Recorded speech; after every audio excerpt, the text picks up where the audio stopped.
चलो ठीक है, आगे बढ़ते हैं। बेटा स्पीयर्स में अपन पढ़े थे जैसे स्पीयर्स पढ़े थे, 3 प्रकार के स्पीयर्स जो है, ठीक है ना बेटा। तो स्पीयर में पढ़े थे एक बेटा, एक सॉलिड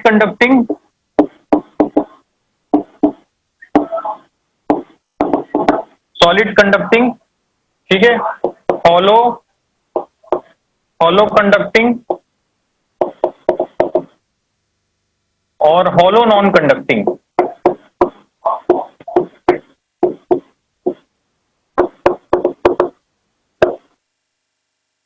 तो बेटा इन तीनों स्पीयर्स में इलेक्ट्रिक फील्ड इनसाइड और इलेक्ट्रिक फील्ड आउटसाइड मुझे कौन बताएगा? इलेक्ट्रिक फील्ड का फॉर्मूला इन तीनों स्पीयर्स के लिए, इनसाइड पॉइंट के लिए, इसको यदि मैंने चार्ज क्यू दे दिया है सबको, तो चार्ज ऐसा यूनिफॉर्मली डिस्ट्रीब्यूशन हो जाएगा बेटा, ऐसा है ना, तीनों स्पीयर में सेम होगा, है ना, ये पढ़ चुके थे अपन। तो बेटा इसमें मैंने इलेक्ट्रिक फील्ड इनसाइड आउटसाइड क्या होगा और पोटेंशियल इनसाइड आउटसाइड क्या होगा, और दोनों का मैंने ग्राफ बताया था। तो बेटा ये चीज मेरे को कोई बताएगा क्या, क्या होगा रिजल्ट? कौन बताएगा? हिमांशु बेटा बताओगे कि इन तीनों स्पीयर्स के लिए इलेक्ट्रिक फील्ड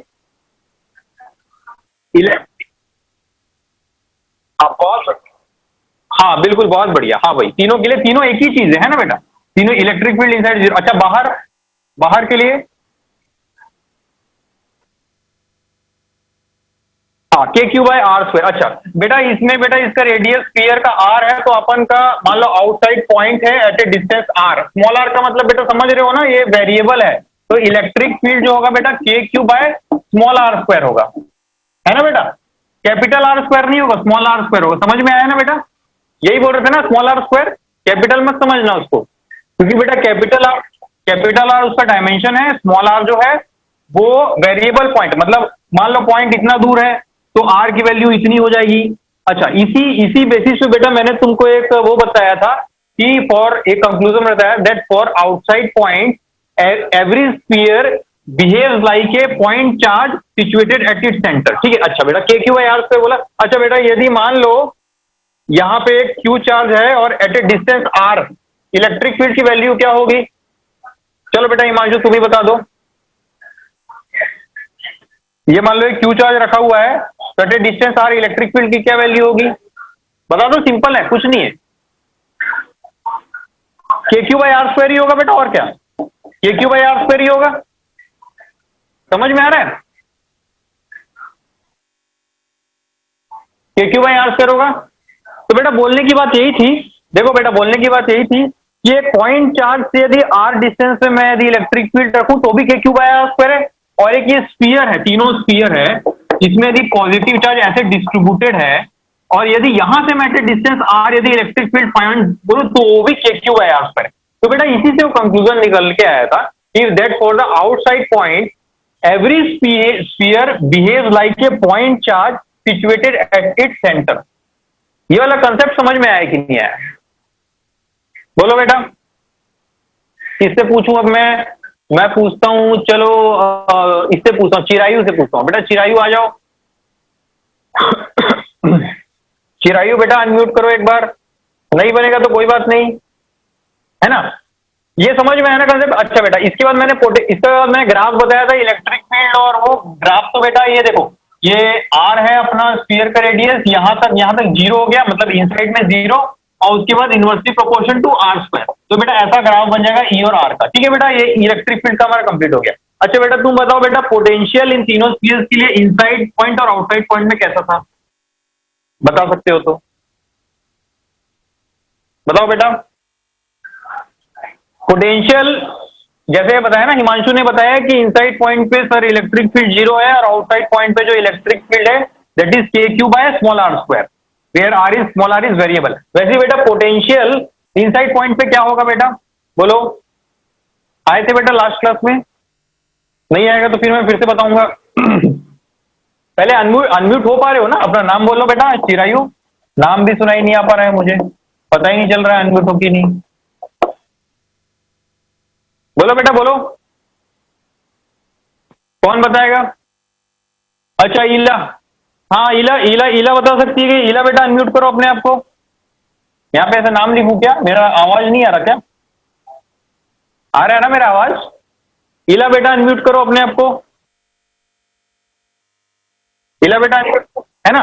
बेटा मैं पूछ रहा हूं कि ये तीनों स्फीयर का डिस्ट्रीब्यूशन एक जैसे है, तो बेटा हिमांशु ने बता दिया कि पोटेंशियल इनसाइड पोटेंशियल आउटसाइड, मैं इलेक्ट्रिक फील्ड बता दिया। मैं पूछ रहा हूं बेटा इन स्फीयर्स के लिए पोटेंशियल इनसाइड पॉइंट पे क्या होगा और आउटसाइड पॉइंट पे क्या होगा? बताओ।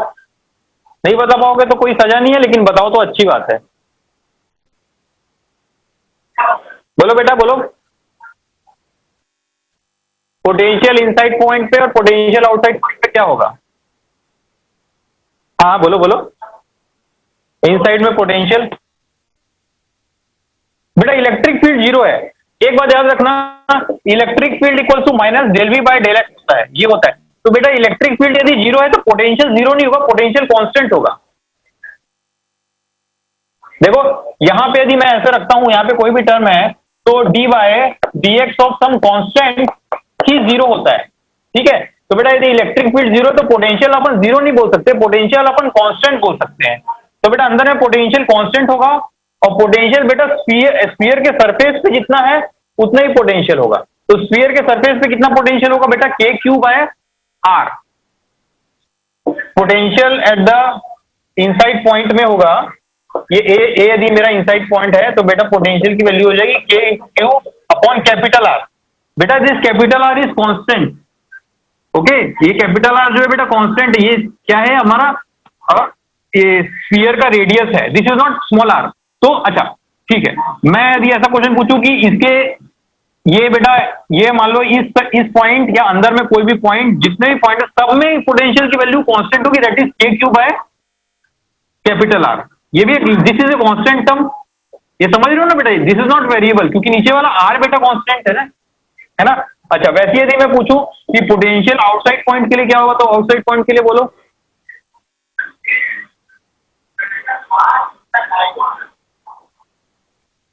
हाँ के क्यू बाय आर, लेकिन बेटा के क्यू बाय स्मॉल आर होगा, है ना?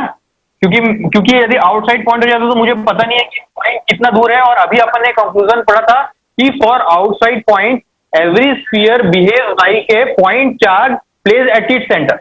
कभी भी बेटा याद रखना, यदि आउटसाइड पॉइंट की बात करें तो स्फीयर को भूल जाओ, उसके सेंटर पे एक चार्ज रखो। मान लो एक सेंटर पे चार्ज रखा है, तो at a distance R potential क्या होगा? के क्यू बाय स्मॉल आर, है ना? के क्यू बाय स्मॉल आर। और इलेक्ट्रिक फील्ड क्या हो जाएगी? के क्यू बाय आर। क्योंकि वैसे ही स्फीयर एक्ट करता है, मतलब बाहर वाले पॉइंट के लिए तो मेरे को टेंशन लेना ही नहीं। बाहर वाले पॉइंट को, जब भी बाहर वाले पॉइंट का क्वेश्चन आता है, अपन क्या करेंगे? भूल जाएंगे कि वो स्फीयर है, और उसके स्फीयर के सेंटर पे क्या रख देंगे? एक पॉइंट चार्ज रख देंगे क्यू का, ठीक है? फिर उसके हिसाब से अपन पूरा निकालेंगे। ये समझ में आया? अच्छा बेटा अभी इसका जो ग्राफ है, अपन का ग्राफ पोटेंशियल वर्सेस ग्राफ का बी वर्सेस आर का ग्राफ ऐसा बनेगा, है ना? ये आर इक्वल टू आर तक कांस्टेंट, उसके बाद ये ऐसा हाइपरबोला 1 बाय आर, ये इसकी वैल्यू हो जाएगी अपन की के क्यू बाय आर। ये समझ में आया बेटा ग्राफ कैसे बना? इसी को लिख दिया है मैंने। कांस्टेंट है ना बेटा, 0 से लेकर आर तक पोटेंशियल कांस्टेंट है। समझ में आ रहा है कि पोटेंशियल कांस्टेंट उसकी वैल्यू है के क्यू बाय कैपिटल आर, और आर से लेकर इंफिनिटी तक दैट इज हाइपरबोला। ये ऐसे बनेगा ग्राफ। तो बेटा इलेक्ट्रिक फील्ड का ग्राफ ऐसे, पोटेंशियल का ग्राफ है। तो बेटा कई बार एग्जाम में यही आता है, यही क्वेश्चन आता है कि इलेक्ट्रिक फील्ड वर्सेस आर का ग्राफ बनाओ। तो बेटा ये आना चाहिए, ठीक है? और ये आना चाहिए। अभी मैंने सॉलिड नॉन कंडक्टिंग नहीं पढ़ाया है, ठीक है? वो मैं पढ़ाऊंगा, ठीक है? अच्छा एक और बात बेटा, कंडक्टिंग स्फीयर और नॉन कंडक्टिंग में क्या अंतर है? नॉन कंडक्टिंग में बताता हूं क्या अंतर है बेटा। जैसे ये है, नॉन कंडक्टिंग का मतलब ये है कि यदि मान लो मैंने यहां पे चार्ज फिक्स कर दिया ऐसा, तो जहां पे मैंने चार्ज फिक्स किया ना वो वहीं पे रहेगा, वो वहां से ना भाग नहीं सकता। लेकिन कंडक्टर है, कंडक्टर की एक प्रॉपर्टी होती है, in conductors electrons are free to move inside the surface boundary. तो बेटा जैसी कंडक्टर है ना, इस कंडक्टर को यदि मैं चार्ज दूंगा तो भर से इधर उधर भाग के यूनिफॉर्म डिस्ट्रीब्यूशन हो जाएगा। ये भी बेटा कंडक्टर है, हॉलो कंडक्टिंग है, सॉलिड कंडक्टिंग। लेकिन बेटा हॉलो नॉन कंडक्टिंग है बेटा, इसका जो डिस्ट्रीब्यूशन है अपन ने इसमें क्वेश्चन में एज्यूम किया है दैट इज यूनिफॉर्म डिस्ट्रीब्यूशन, इसलिए तीनों एक जैसे। ऐसा समझ लो बेटा, एक सॉलिड कंडक्टिंग स्फीयर में भी पढ़ाऊंगा। सॉलिड कंडक्टिंग का मतलब यह है कि अंदर में पूरा भरा हुआ है जैसे जैसे एक वाटरमेलन समझ लो। वाटरमेलन में क्या होता है बेटा, अंदर में जो बीज है, जहां पे बीज रखे हुए रहते हैं वहीं पे बीज आता है, वो बीज ऐसे बाहर नहीं आ जाता है। समझ में आ रहा है बेटा? उसको बोलते हैं नॉन कंडक्टिंग स्फीयर, मतलब जहां पे इलेक्ट्रॉन है या जहां पे चार्ज है वो वहां से हिल नहीं सकता, that is called non conducting, या फिर इंसुलेटर जैसे हम बोल सकते हैं। ठीक है बेटा? तो बेटा ये दोनों, ये जो ग्राफ है समझ में आ गए? मैं कुछ कुछ क्वेश्चन कराता हूं तो थोड़ा समझ में आएगा, और है ना। अच्छा बेटा, कंडक्टर की सारी प्रॉपर्टीज याद हो गई? 6-7 प्रॉपर्टीज थी, एनसीईआरटी से पढ़ रहे हो ना?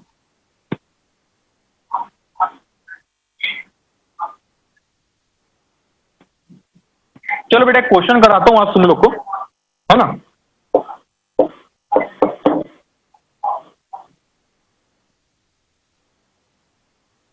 एक ये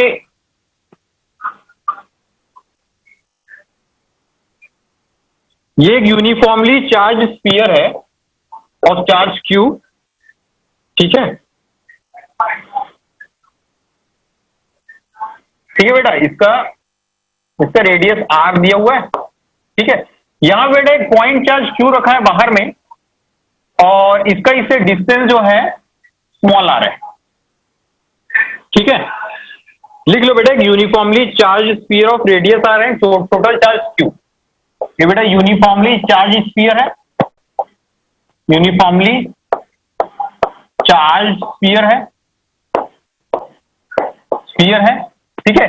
इसका बेटा टोटल चार्ज क्यू है, टोटल चार्ज क्यू है, ठीक है, और रेडियस आर, ठीक है। यहां से बेटा स्मॉल आर डिस्टेंस पे एक चार्ज क्यू रखा है, अपन को दो चीज निकालनी है। पहली चीज है फोर्स एक्टिंग, ठीक है, on point charge Q, on point charge small Q due to sphere, ठीक है। और दूसरा निकालना है बेटा force acting on sphere, force acting on sphere due to Q. सोचो बेटा, 2 मिनट फिर मैं बताता हूं, इसको सोचो। क्वेश्चन समझ में आया कि नहीं आया बेटा? किसी को बेटा कुछ पूछना रहता है ना, तुरंत अनम्यूट करके पूछो मेरे से। ये बेटा एक चार्ज है, एक स्फीयर है, यूनिफॉर्मली चार्ज स्फीयर है, ठीक है, और इसमें टोटल चार्ज क्यू है, ठीक है। Uniformly charge sphere, total charge Q है, रेडियस इसका आर है, और at a distance small R, मतलब इसके सेंटर से at a distance small R एक पॉइंट चार्ज रखा है क्यू। मेरे को क्या निकालना है? Force acting on point charge. इस पॉइंट चार्ज पे ये पूरा स्फीयर कितना फोर्स लगा रहा होगा, और दूसरा निकालना है force acting on sphere due two point charge. चलो मैं तुमको 1 मिनट देता हूं, निकालो, फिर आगे करेंगे। सोचो। बेटा अदिति समझ में आ रहा है ना? अभी बेटा देखो, एक बार याद ना, अभी जितना स्फीयर के लिए मैंने कंसेप्ट बताया है ना, ये उसी से बनेगा। सबसे पहले तो ये सोचो कि ये पॉइंट जो है, ये पॉइंट, ये स्फीयर के लिए कैसा है। मैं हिंट दे रहा हूं थोड़ा सा, मैं पूरा नहीं बताऊंगा, तो तुम थोड़ा सा सोचोगे।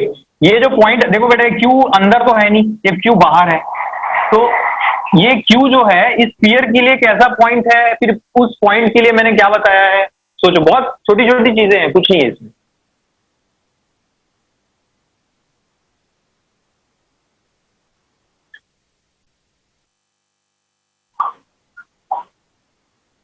बताऊं क्या मैं, या अच्छा कोई अनम्यूट करके मेरे को बता सकता है क्या इसका आंसर? कोई अनम्यूट करके बता सकता है क्या इसका आंसर? कोई भी, जितने भी हैं।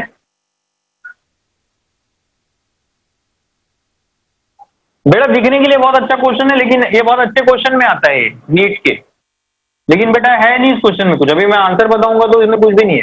कोई बेटा अनम्यूट करके बताएगा मुझे? शीला बेटा, हिमांशु, कोई भी, चिरायु, विनायक, कोई भी अनम्यूट करके इसका आंसर बता सकता है क्या? चलो ठीक है, मैं बताता हूं, एक क्वेश्चन मैं कराता हूं, फिर देखते हैं। बेटा मैंने क्या बोला था? अच्छा, ये पॉइंट जो है इस पे मेरे को फोर्स निकालना है, ठीक है। मतलब फोर्स कैसे निकालूंगा?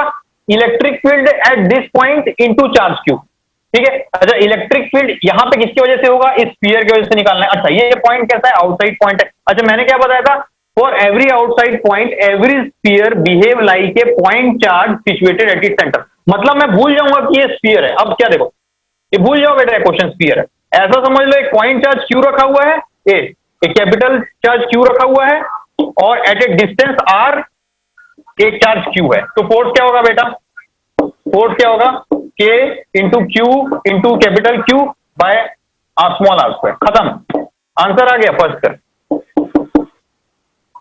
बेटा समझ में आया क्या हुआ, मैंने बताया था ना conclusion, for every outside point. मेरे को यदि आउटसाइड पॉइंट पूछा तो मैं मानूंगा ही नहीं है स्फीयर। मैं ऐसा कैसे मानूंगा, मैं ऐसा मानूंगा कि ये स्फीयर है ही नहीं, एक पॉइंट चार्ज रख दिया सेंटर पे। अब मैं सारी चीजें देखूंगा, तो मैंने पॉइंट चार्ज रख दिया सेंटर पे, यहां से यहां तक की डिस्टेंस आर है, तो बेटा इस पे कितना फोर्स लग रहा है, के Q Q by are square. यदि ये दोनों बेटा पॉजिटिव है, दोनों पॉजिटिव है, तो इस पे फोर्स किधर लग रहा होगा, इधर लग रहा होगा। क्यों, क्योंकि attractive forces are always repulsive in nature, ये तो बेटा पढ़ा चुके हैं। अच्छा, सेकंड पार्ट है force acting on sphere due to q. इस स्फीयर पे कौन लग रहा है, तो बेटा एक्शन रिएक्शन पेयर है ना, action reaction pair, electrostatic force is always action reaction pair. तो बेटा ये इस पे क्यू के क्यू क्यू बाय आर पे इधर लगा रहा होगा, तो ये उस पे उतना ही फोर्स उल्टा लगा रहा होगा। खत्म क्वेश्चन, समझ में आया। इसको बेटा ऐसे लिख लो, डायरेक्शन ऐसे लिख लो, ये यदि एक्स मान लेता हूं, ये यदि वाई लिख लेता हूं वेक्टर फॉर्म में, बेटा ये हो जाएगा आई कैप, ठीक है, ये आई कैप हो जाएगा। दूसरा हो जाएगा फोर्स, जो दूसरे पार्ट का आंसर है, that is k into q by are square, magnitude same रहेगा और माइनस आई कैप है। अच्छा, इस क्वेश्चन में किसी को डाउट है क्या, बताओ, समझ में आया बेटा। बेटा कुछ नहीं है इस क्वेश्चन में, सब बोलो बेटा, किसी को भी यदि कोई डाउट है तो पूछे। बेटा ये बेटा देखो, दिखने के लिए स्फीयर है ये, लेकिन बेटा जैसे ही मैंने आउटसाइड पॉइंट पूछा, हमको कंक्लूजन याद आ जाए, ये बहुत इंपॉर्टेंट कहूंगा इस सब के लिए। समझ में आ रहा है बेटा, कोई मतलब ही नहीं रह जाता है, ये स्फीयर बन जाता है। स्फीयर को हम किससे रिप्लेस कर देंगे, पॉइंट चार्ज से रिप्लेस कर देंगे at it centre. Point charge कहां रखा होता है, एट द सेंटर। ये बेटा उस कंक्लूजन का एक बहुत अच्छा एग्जांपल है, इससे पूरा समझ में आ जाता है। नहीं तो पता नहीं लोग इसमें क्या क्या करते रहते हैं, ये क्यू चार्ज यहाँ पे ऐसे लगा रहा होगा फोर्स, ये ऐसे लगा रहा होगा फोर्स, ये ऐसे लगा रहा होगा फोर्स, ये ऐसे लगा रहा होगा, इतने सारे छोटे छोटे मैं डीक्यू मान लूं तो कैसे निकलेगा। बेटा कोई मान नहीं, ये बेटा गॉस लॉ का वो है, क्या बोलते हैं आपकी, गॉस लॉ का इतना अच्छा एप्लीकेशन है ये, कि कोई भी यदि स्फीयर रखा हुआ है, तो यदि बाहर वाले हम पॉइंट के लिए क्या मानेंगे, हम ऐसा मानेंगे कि एक पॉइंट चार्ज रखा है एट द सेंटर पे, सेम उसका। ये समझ में आया बेटा कंसेप्ट। अच्छा चलो, एक और क्वेश्चन लिखो हम, इसको मिटा रहा हूं बेटा। बेटा ये क्वेश्चन लिखते जाओ बेटा, ये इंपॉर्टेंट क्वेश्चन है दिखने की इजी, और कई बार टफ भी हो जाते हैं। क्वेश्चन लिख लियो बेटा सब, बोलो बेटा अनम्यूट करके लिख लियो, आगे बढ़ाता हूं फिर। चलो लिखते जाओ बेटा, है ना, क्वेश्चन लिखते जाओ।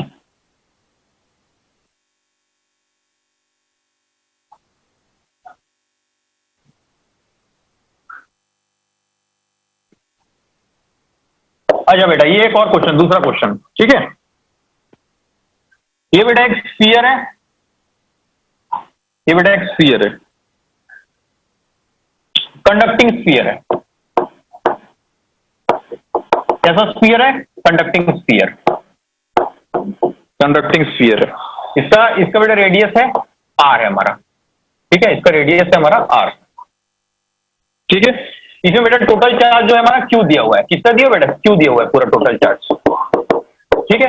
बेटा यहां से एक्स डिस्टेंस पे एक पॉइंट है ए, ठीक है। मेरे को बताना है find potential of point A, potential of point A. चलो बताओ, कौन बता सकता है मुझे। और यहां से एक वाई डिस्टेंस पे, सेंटर से वाई डिस्टेंस पे है ना बेटा, ये सेंटर है, सेंटर सी, एक्स डिस्टेंस पे पॉइंट है और वाई डिस्टेंस पे पॉइंट है बी। मेरे को पोटेंशियल बताना है पॉइंट ए और पोटेंशियल बताना है पॉइंट बी।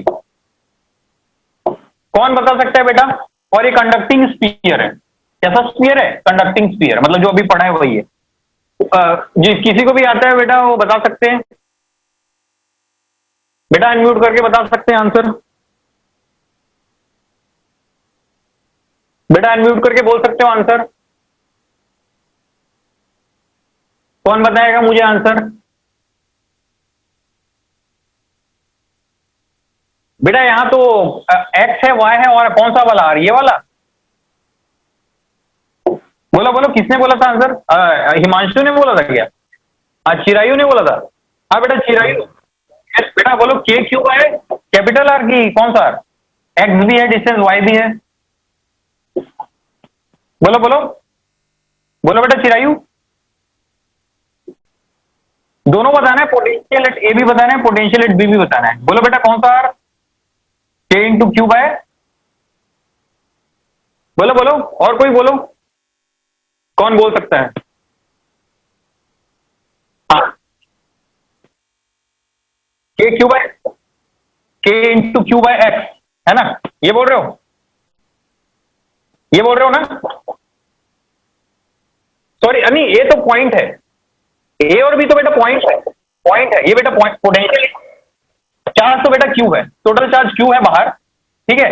ये रेडियस है, ये एक्स डिस्टेंस है, ये वाई डिस्टेंस है, ये पॉइंट है ए और ये पॉइंट है बी। मेरे को बताना है पोटेंशियल एट है, पोटेंशियल एट बी, और बेटा कंडक्टिंग स्फीयर दिया हुआ है। अब बताओ, बोलो बोलो, कोई भी बोल सकता है, जिसको बोलना है बोलो, अनम्यूट करके बोलो। बोलो बोलो बेटा, बोलो बेटा। चलो ठीक है, मैं बताता हूँ क्वेश्चन को। बेटा कंडक्टिंग स्फीयर दिया, मैंने क्या बताया था? इनसाइड पॉइंट के लिए एक कंडक्टिंग स्फीयर में पोटेंशियल क्या होता है? कांस्टेंट होता है, ठीक है। ग्राफ बनाए थे बेटा ऐसा पोटेंशियल का, कि potential constant up to radius r, और उसके बाद ऐसे जाता है, और उसकी वैल्यू क्या होती है? Its value is equal to the potential at the surface. Potential at the surface क्या है?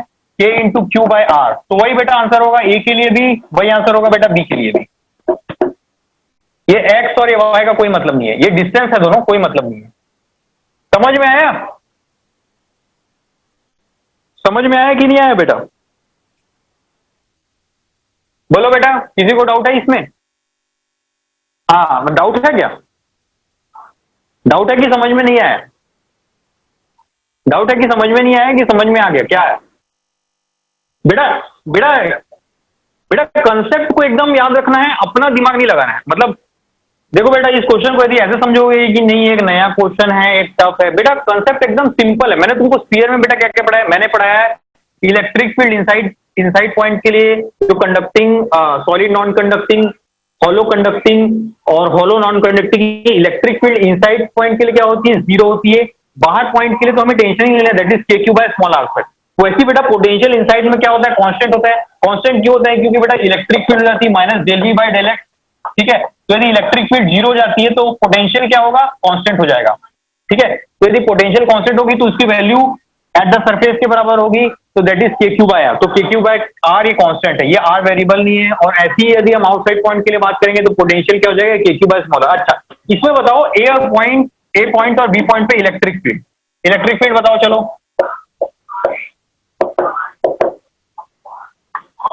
बताओ बेटा, कौन बताएगा? इतने सारे हो, किसके लिए? ए के लिए कि बी के लिए कि दोनों के लिए? हाँ हाँ, बिल्कुल सही। समझ में आ रहा है ना बेटा? समझ में आया कैसे बना? वैसे ये भी कांस्टेंट हो जाएगा अपन का, ठीक है। ये सिंपल चार्ज डिस्ट्रीब्यूशन वाले क्वेश्चन है। चलो एक और क्वेश्चन कराता हूं। अरे क्वेश्चन समझ में आया कि नहीं आया बेटा? क्वेश्चन समझ में आया कि नहीं आया? ऐसे में कितने सारे भी क्वेश्चन बना सकता हूं, कंसेप्ट वही रहेंगे, ठीक है। इसको मिटा दूं बेटा, मिटा दूं इसको? चलो ठीक है, चलो एक और क्वेश्चन लिखते हैं अभी।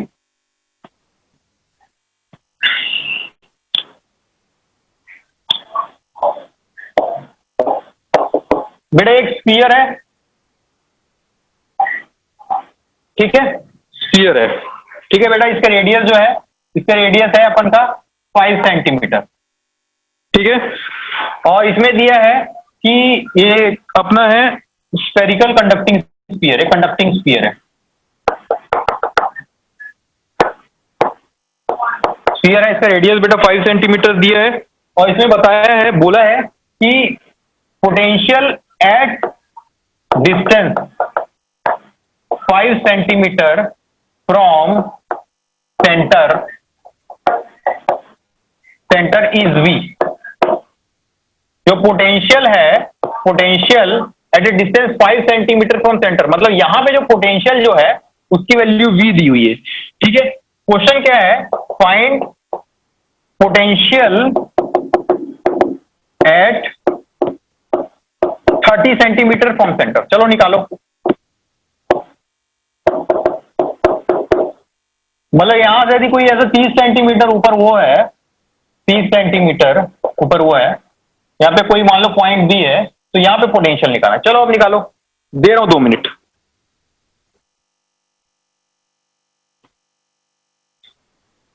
क्वेश्चन समझ में आया कि नहीं आया भाई? पहले इसमें मान लो चार्ज क्यू है, जो भी इसमें सिंपल बताया कि potential at a distance 5 centimetre from the centre is B.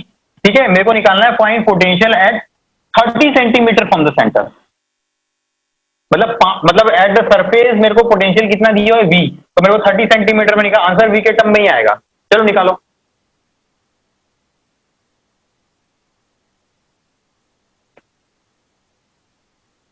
बेटा समझ में आ रहा है कि नहीं? हिमांशु बेटा कुछ समझ में आ रहा है?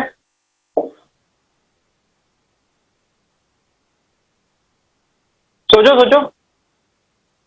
एक पॉइंट है वो पोटेंशियल के बारे में, जैसे पोटेंशियल के बारे में सोचना आता है मेरे को, पोटेंशियल के वो समझ, पोटेंशियल का कंसेप्ट याद आ जाए। कंसेप्ट है कुछ ही, आउटसाइड पॉइंट के लिए पॉइंट चार्ज और अंदर में और सरफेस पे कांस्टेंट। अब लगाओ मैथ, खत्म। बेटा समझ में आ रहा है कि नहीं? फिजिक्स है ना बेटा, ये हिस्ट्री नहीं है। अकबर पहले मरा कि बीरबल पहले मरा, ऐसे कुछ नहीं है, याद भी नहीं है बेटा। मैं भी अभी निकाल लूंगा। अच्छा, कोई कोई अनम्यूट करके बता सकता है क्या इसका आंसर? बेटा कोई अनम्यूट करके बता सकता है क्या आंसर? बेटा जितने भी हो अनम्यूट करके कोई बता सकता है आंसर? हिमांशु बेटा, शीला बेटा, विनायक, अदिति, अभिनव मेनन, दीपिका। हाँ बिल्कुल, बोलो बेटा। क्या बोल रहे हो बेटा? के क्यू अपॉन 6 वी। वी नीचे है क्या तुम्हारा?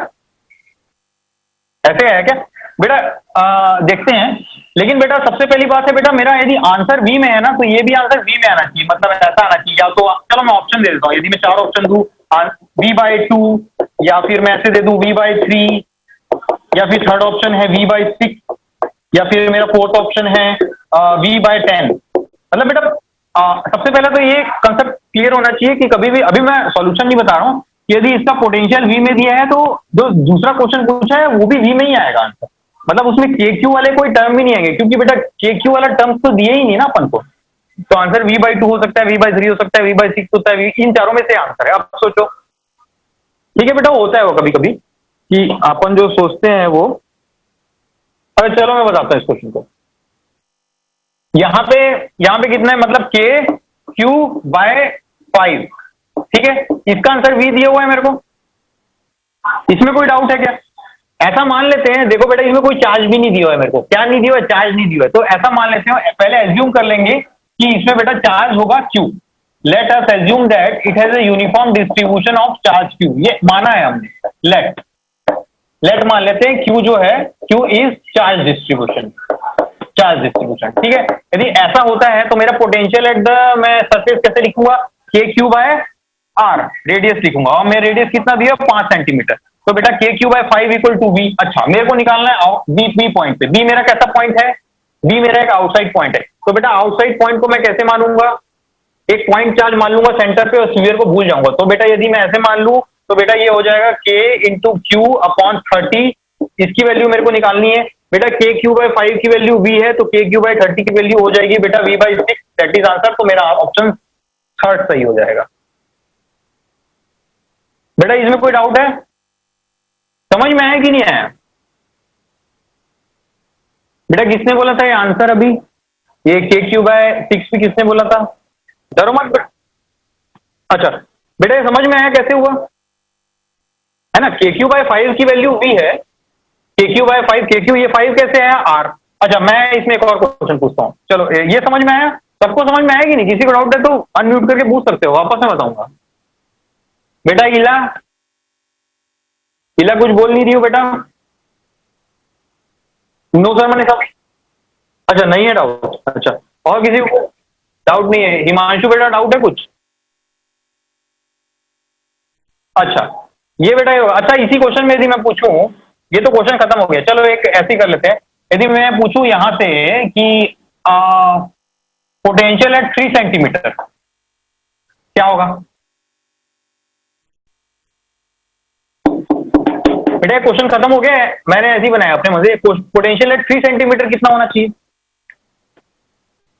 बिल्कुल सही V। समझ में आ रहा है? अच्छा मैं यहां से बोलूं बेटा पोटेंशियल एट 4 सेंटीमीटर,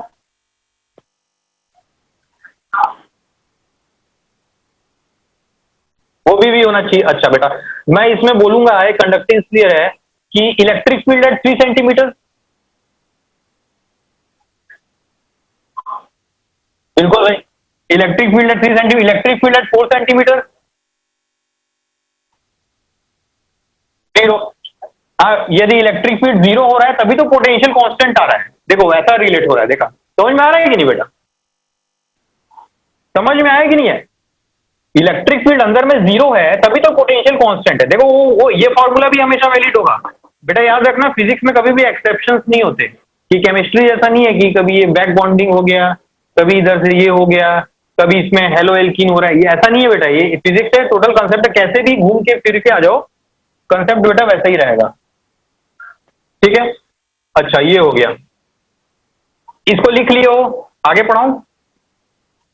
इसको लिख लियो बेटा सभी, चलो ठीक है, इसको लिख लियो ना बेटा, सब लिखते जाओ बेटा क्वेश्चन को, है ना? चलो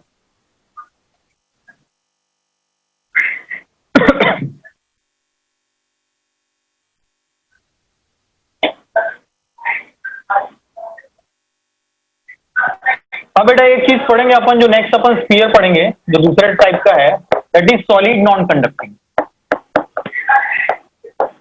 सॉलिड नॉन कंडक्टिंग इसका मतलब क्या है बेटा? इसका मतलब क्या है solid non conducting? Uniform distribution, ये एक अलग टाइप का स्फीयर है।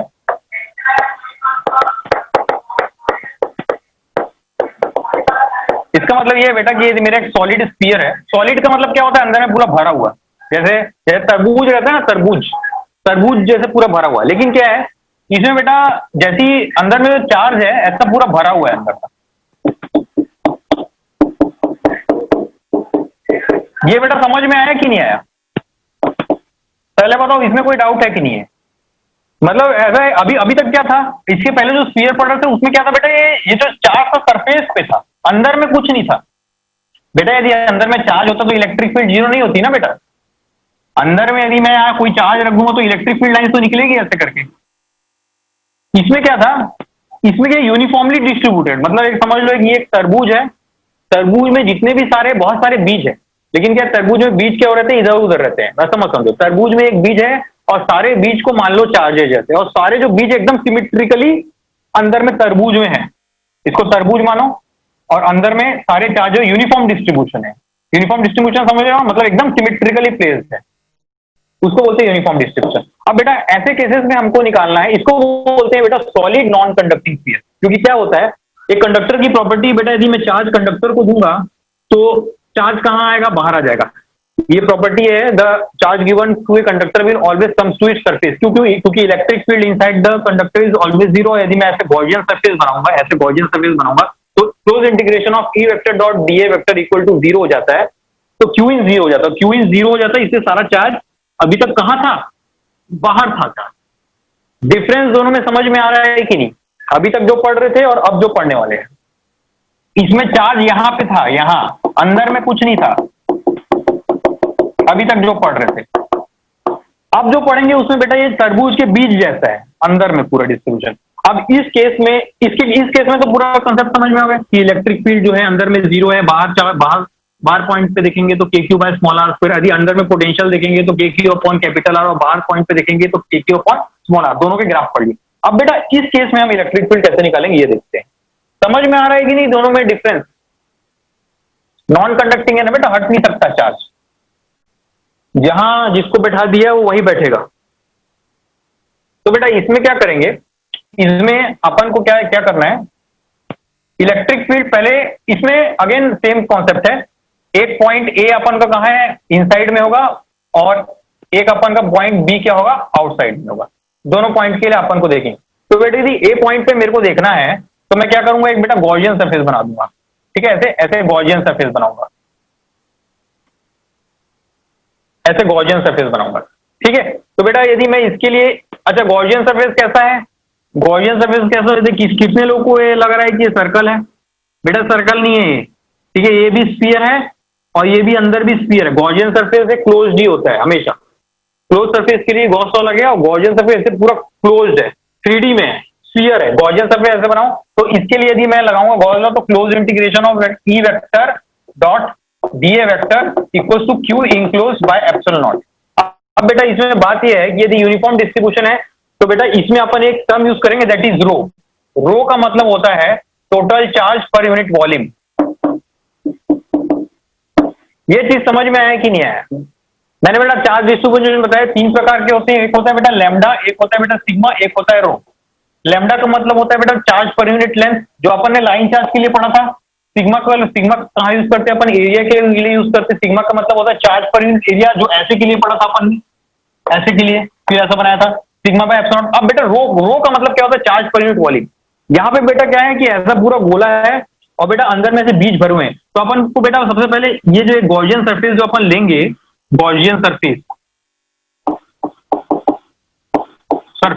कैसा सरफेस होता है बेटा, ये 3D में होता है, स्फीयर है, गॉसियन सरफेस लेंगे। इसके लिए अपन ये लगाएंगे तो close integration of e vector dot d a vector Q in by epsilon.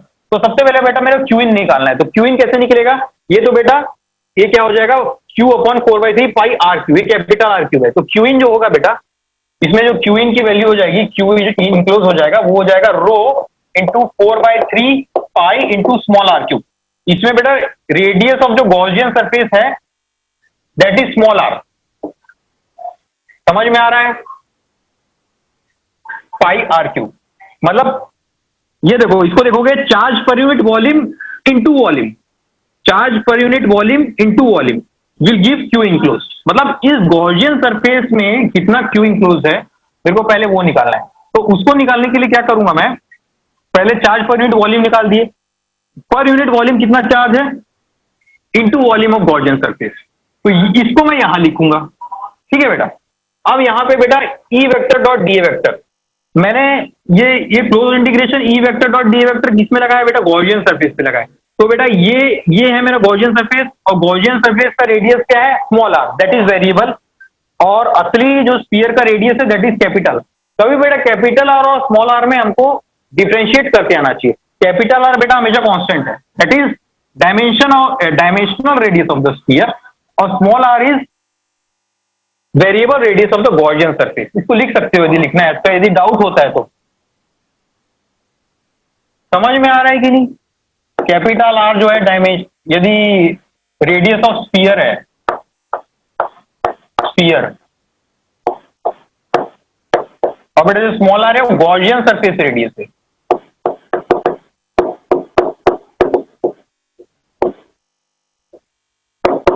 Radius है तो क्यू इन इतना हो जाएगा। तो बेटा यदि मैं यहां पे लगाऊं तो बेटा यदि ये ई वेक्टर, अच्छा इसमें अगेन वही कंसेप्ट कि बेटा हर पॉइंट पे इलेक्ट्रिक फील्ड कैसे रहेगी बेटा, रेडियली आउटवर्ड रहेगी, रेडियली आउटवर्ड रहेगी। और यहाँ पे यदि इसके लिए मैं एरिया वेक्टर देखूंगा तो इलेक्ट्रिक फील्ड भी ऐसा, एरिया वेक्टर भी ऐसा, तो बेटा इन दोनों के बीच में एंगल कितना होगा, 0 होगा। तो बेटा यदि ये खुलेगा तो बेटा ई इंटू 4 पाई, यहाँ पे कौन सा रेडियस को, स्मॉल आर स्क्वायर। देखो बेटा यहाँ पे स्मॉल आर स्क्वायर लिखा है, स्मॉल आर स्क्वायर लगाया क्योंकि मैंने क्लोज इंटीग्रेशन किस पे लगाया, गॉसियन सरफेस पे लगाया। गॉसियन सरफेस का रेडियस क्या है, स्मॉल आर स्क्वायर, तो यहाँ पे स्मॉल आर स्क्वायर लगाया equal to q in divided by epsilon naught. तो क्यू को यहाँ पे लिखूंगा तो ये हो जाएगा rho into 4/3 pi small r cube upon epsilon naught, epsilon naught. तो बेटा ये ऐसा हो जाएगा। तो बेटा यहाँ से ये 4 पाई आर स्क्वायर और 4 पाई आर स्क्वायर कट गया, तो बेटा इसका आंसर आ जाएगा rho into small r upon 3 epsilon naught.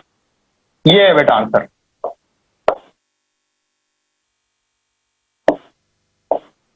ये बात समझ में आई कि नहीं आई? हाँ, जितने भी हो, रो आर बाय 3 एप्सिलॉन नॉट, ये आ जाइए। और इसको दूसरे तरीके से देखिए, यदि रो को मैं खोल दूं, यदि रो को मैं खोल दूं तो रो है क्या? ये रो जो है अपना Q upon 4/3 pi capital are का होल क्यूब, और ये हो जाएगा रो इंटू आर। एक फॉर्मूला तो बेटा इसका ये हो गया, rho into small r upon 3 epsilon naught, एक ही हो गया। दूसरा कैसे लिख सकते हैं इसको? दूसरा लिखने के लिए क्या करूंगा मैं? दूसरा लिखने के लिए यदि ऐसे लिखेंगे तो E into 4 pi r square, rho को मैं खोल देता हूं, रो को यदि मैं खोल दूं तो हो जाएगा Q upon 4/3 pi capital are का cube into 4/3 pi small are का क्यूब, ये अपॉन एप्सिलॉन नॉट। तो बेटा ये पूरा कट गया, ये पूरा कट गया, ठीक है। ये 4 पाई जो है बेटा ये यहाँ नीचे आ जाएगा, ऐसा 4 पाई एप्सिलॉन नॉट, ये बेटा K बन जाएगा मेरा। और बेटा ये आर स्क्वायर में ये आर स्क्वायर कट गया और यहाँ बेटा बच गया आर, तो ये आ जाएगा अपन का बेटा के q small r, k q small r upon r cube. ये दोनों फॉर्मूले यूज हो सकते हैं।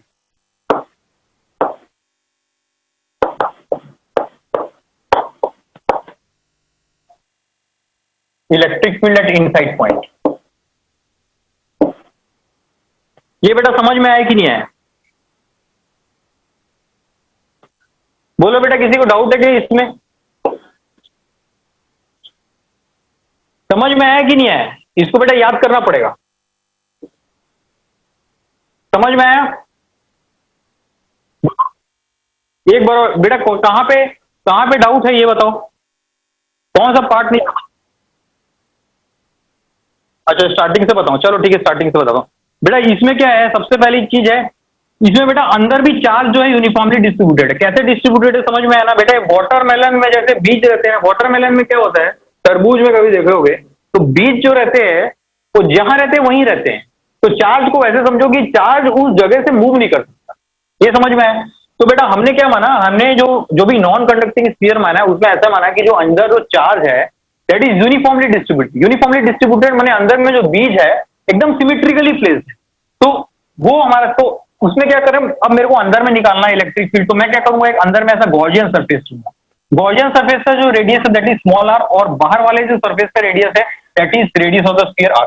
अब मैं गॉसियन सरफेस पे यदि मैं close integration of e vector dot d a vector बनाता हूं तो वो हो जाता है q in divided by epsilon. अब बात ये है कि मुझे क्यू इन निकालना है, what is inside the Gaussian surface, मतलब गॉसियन सरफेस के अंदर क्यू इन कितना है। तो उसको निकालने के लिए मैं पहले ये लिखूंगा rho that is charge per unit volume, charge per unit, क्योंकि यूनिफॉर्मली डिस्ट्रीब्यूटेड है ना। तो इस पूरे वॉल्यूम में यदि मैं देखूंगा तो चार्ज क्यू है, यदि यहाँ पे मैं छोटा सा वॉल्यूम देखूंगा तो उसमें चार्ज कम है क्योंकि यूनिफॉर्म डिस्ट्रीब्यूशन है। तो मैंने क्या किया, charge per unit volume into मैं यहाँ पे कोई भी वॉल्यूम करूंगा तो चार्ज आएगा, तो वही मैंने किया क्यू इन के लिए क्या किया, rho into 4/3 pi small r cube. Small r cube क्या है, radius of the Gaussian surface, क्योंकि मेरे को गॉसियन सरफेस के लिए क्यू इन निकालना है, ऐसा कर दिया। अब मैंने क्या किया, e into 4 pi r square, ये जो डीए होता है ये किसके लिए होता है, ये क्यू इंक्लोज के यहाँ होता है, क्यू इंक्लोज भी गॉसियन सरफेस के अंदर में चार्ज होता है, और जो डीए होता है ये भी गॉसियन सरफेस का रेडियस होता है, एरिया होता है। तो मैंने यहाँ पे क्या लिखा, e into 4 pi small are square equal to rho into 4/3 pi r cube upon epsilon naught. इसको सॉल्व किया तो rho into r/3 epsilon naught, ये एक फॉर्मूला आ गया। दूसरे फॉर्मूले में क्या किया, दूसरा तरीका मैंने क्या किया, इस रो को मैंने ओपन कर दिया। रो मेरा ये था ना, रो क्या था मेरा, Q/4/3 पाई आर क्यूब, तो उसको मैंने फिर से लिखा है ऐसा करके, और फिर से मैंने दोनों फॉर्मूले एक ही है, दोनों फॉर्मूले याद होने चाहिए। अब समझ में आया, समझ में आया कि नहीं आया? पहले तो लिख लो ये पूरा। बेटा यहाँ पे ये रो क्या है बेटा, रो है 4/Q upon 4/3 pi r cube, यहाँ पे डालोगे तो यही आ जाएगा। समझ धीरे धीरे आता है समझ में ये चीज। चलो ठीक है बेटा, ये समझ में आया। ये बेटा क्या चीज है, ये बेसिकली हमारा क्या है, इलेक्ट्रिक फील्ड जो है इनसाइड द सरफेस। अच्छा आउटसाइड द सरफेस के लिए क्या होगा, अच्छा पहले बताओ इसको लिख लिए हो कि नहीं? बेटा ये नहीं लिखोगे तो फिर मेरे को वापस लिखना पड़ जाएगा, इसमें मैं बोर्ड नहीं मिटा रहा हूं। ये फॉर्मूला लिख लो दोनों, electric field inside the solid non conducting sphere is rho r by 3 epsilon naught और k q small r upon r q. ठीक है, अच्छा अब इसको मिटाता हूं मैं।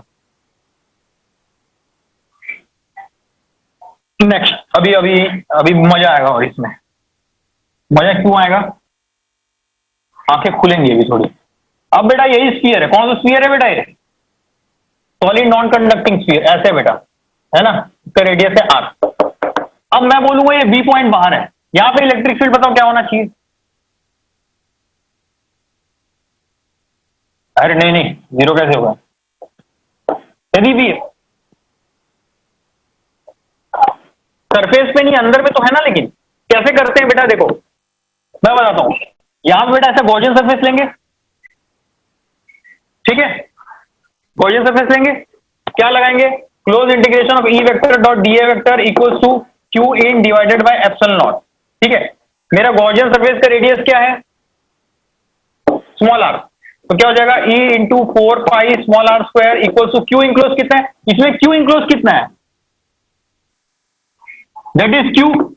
अरे टोटल चार्ज तो क्यू है ना, समझ में आ रहा है कुछ, q divided by epsilon naught. तो इलेक्ट्रिक फील्ड की वैल्यू क्या होगी, इलेक्ट्रिक फील्ड हो जाएगा k upon 4 pi epsilon naught r square, तो ये हो जाएगा k into q by small are square. बेटा ये तो वही चीज आ गई, if we take an outside point then for outside point every sphere will behave as a point charge placed at its centre, ये तो वही चीज हो गई। अरे समझ में आ रहा है कि नहीं आ रहा है, हाँ बोलो बेटा, जिसको डाउट था, जीरो हीरो बोल दिए थे जो, डरो मत बेटा, बोलो, ऑनलाइन नहीं है, मैं आके मार भी। देखो बेटा, बेटा देखो, बोलने का मतलब ये है कि बेटा यदि आउटसाइड पॉइंट के लिए स्फीयर, सारे स्फीयर कैसे बिहेव करते हैं, point charge place at its centre, मतलब बाहर वाले पॉइंट के लिए तो मेरे को टेंशन ही नहीं लेना है, टेंशन किसके लिए लेना है, अंदर वाले। अच्छा एक ये अपन का के क्यू बाई आर स्क्वायर, ये ग्राफ आ गया। अच्छा इसमें यदि ये इलेक्ट्रिक फील्ड और रेडियस का यदि ग्राफ बनाऊं तो बेटा कैसे बनेगा ग्राफ, ग्राफ इसका बनेगा बेटा ऐसा, ये ऐसा बनेगा स्मॉल आर तक, और यहां से ऐसा 1 बाई आर स्क्वायर, इसको लिख लो, ये था ना बेटा, rho into r by 3 epsilon naught, तो बेटा रो बाय एप्सिलॉन नॉट तो कांस्टेंट है, ये स्लोप हो गया, और ये आर वेरिएबल है, तो बेटा स्ट्रेट लाइन, ये स्ट्रेट लाइन है ना, ये बेटा ग्राफ बनेगा। ये समझ में आई कि नहीं चीज, अरे बोलो, समझ में आई, आ गई इसमें, समझ में आई कि नहीं चीज, ये ग्राफ है, ठीक है। अच्छा बेटा इसमें अब ये तो हो गया इलेक्ट्रिक फील्ड की बात, अब बेटा पोटेंशियल की बात, पोटेंशियल एट बी बताओ क्या होगा इसकी वजह से, कोई भी बताओ, अनम्यूट करके बताओ, आउटसाइड पॉइंट है, सॉलिड नॉन कंडक्टिंग स्फीयर है और आउटसाइड पॉइंट है, पोटेंशियल क्या होना चाहिए बेटा, कोई भी बताओ, इतने सारे लोग हो,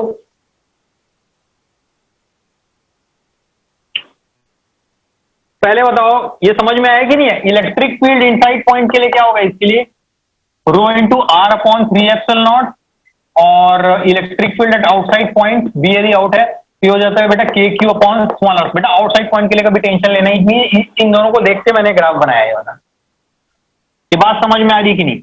अब बेटा यदि पोटेंशियल बोलेगा मेरे को आउटसाइड पॉइंट के लिए, अब मेरे को पोटेंशियल निकालना है,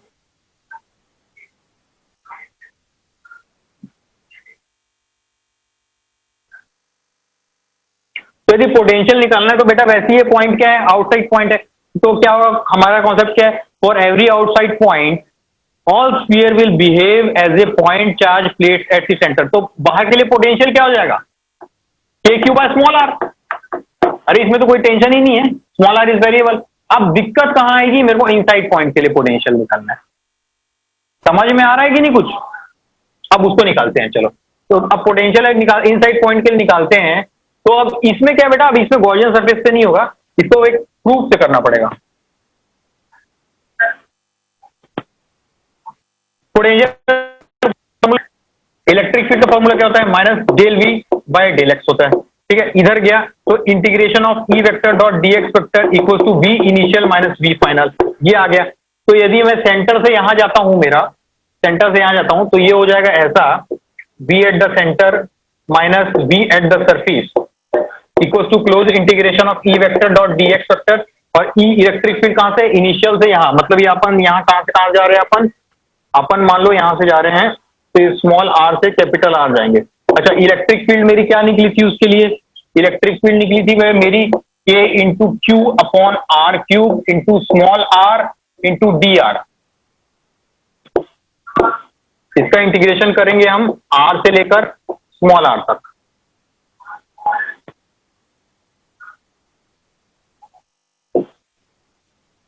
ये बेटा समझ में आ रहा है, इनसाइड पॉइंट निकालना है मेरे को पोटेंशियल आर। तो इसमें मैंने ये वाला कंसेप्ट लगाया, अभी गॉसियन सरफेस से नहीं होगा ये वाली चीज। चलो ठीक है, प्रूफ नहीं भी पता हो तो भी कोई टेंशन नहीं है, लेकिन प्रोसीजर पता होना चाहिए कैसे किया। Electric field minus del v by del x, इधर गया तो ई वेक्टर और d x equal to v initial में मैंने डी एक्स को फिर से डी आर लिख लिया है, क्योंकि मेरा डिस्टेंस है आर, एक्स के टर्म्स में लिखूंगा कंफ्यूजन हो जाएगा। तो बेटा ये v at an r minus, अच्छा वी एट द सरफेस क्या है मेरा, v at the surface k q by r है, के क्यू बाई कैपिटल आर है। तो ये हो जाएगा बेटा, ये इसको इंटीग्रेशन करेंगे तो ये क्या हो जाएगा बेटा, के क्यू अपॉन आर क्यूब हो गया, या आर डी आर का जो इंटीग्रेशन हो जाएगा ये अपन आर स्क्वायर अपॉन 2, इसका जो लिमिट हो जाएगा आर टू आर हो जाएगा बेटा, इसको लिखेंगे अपन के क्यू अपॉन आर क्यूब। और ये हो जाएगा बेटा अपन का small capital are square upon 2 minus r square upon 2। बेटा इसमें 2 बाहर निकाल लेंगे तो k q upon 2 r cube r square minus r square. बेटा इसको इधर ले जाएंगे अपन तो वी एट द सरफेस क्या हो जाएगा, वी एट द सरफेस हो जाएगा अपन का के क्यू अपॉन 2 आर क्यूब, ये हो जाएगा अपन का 3 कैपिटल आर का whole square minus small are square, ये हो जाएगा अपन का। इसको लिख लो बेटा, यदि प्रूफ नहीं याद होता है तो कोई बात नहीं, लेकिन ये फॉर्मूला लिखना जरूरी है। के q upon 2 r cube 3 r square minus r square, 3 capital are square minus r square, और ये भी कैपिटल आर है। तो यदि पोटेंशियल और उसका मैं ग्राफ देखूं, इस केस में पोटेंशियल वर्सेस आर का यदि ग्राफ देखूं तो पहले जो है ये बेटा एक क्वाड्रेटिक इक्वेशन है, इसमें जो पहला वाला टर्म है बेटा कांस्टेंट है और ये वाला टर्म बेटा वेरिएबल है, स्मॉल आर इज वेरिएबल, और ये ऐसा फॉर्मेट है बेटा c माइनस एक्स स्क्वायर, ये वाला फॉर्मेट। तो बेटा ऐसा पैराबोला बनेगा कहां तक, स्मॉल आर तक, कैपिटल आर तक, और उसके बाद जो है मेरा कौन सा वाला बनेगा, हाइपरबोला ये। तो ये ऐसा ग्राफ हो जाएगा। ये चीज समझ में आया कि नहीं आया, किसी कोई डाउट है तो पूछ लो, और इसको लिख लो फॉर्मूला। बोलो बेटा, अनम्यूट करो, सबको बोल रहा हूं, जितनी भी हो, हिमांशु, इला, विनायक, चिरायु, सो गए होगे बेटा तुम लोग। अनम्यूट करो बेटा, बोलो जल्दी बोलो।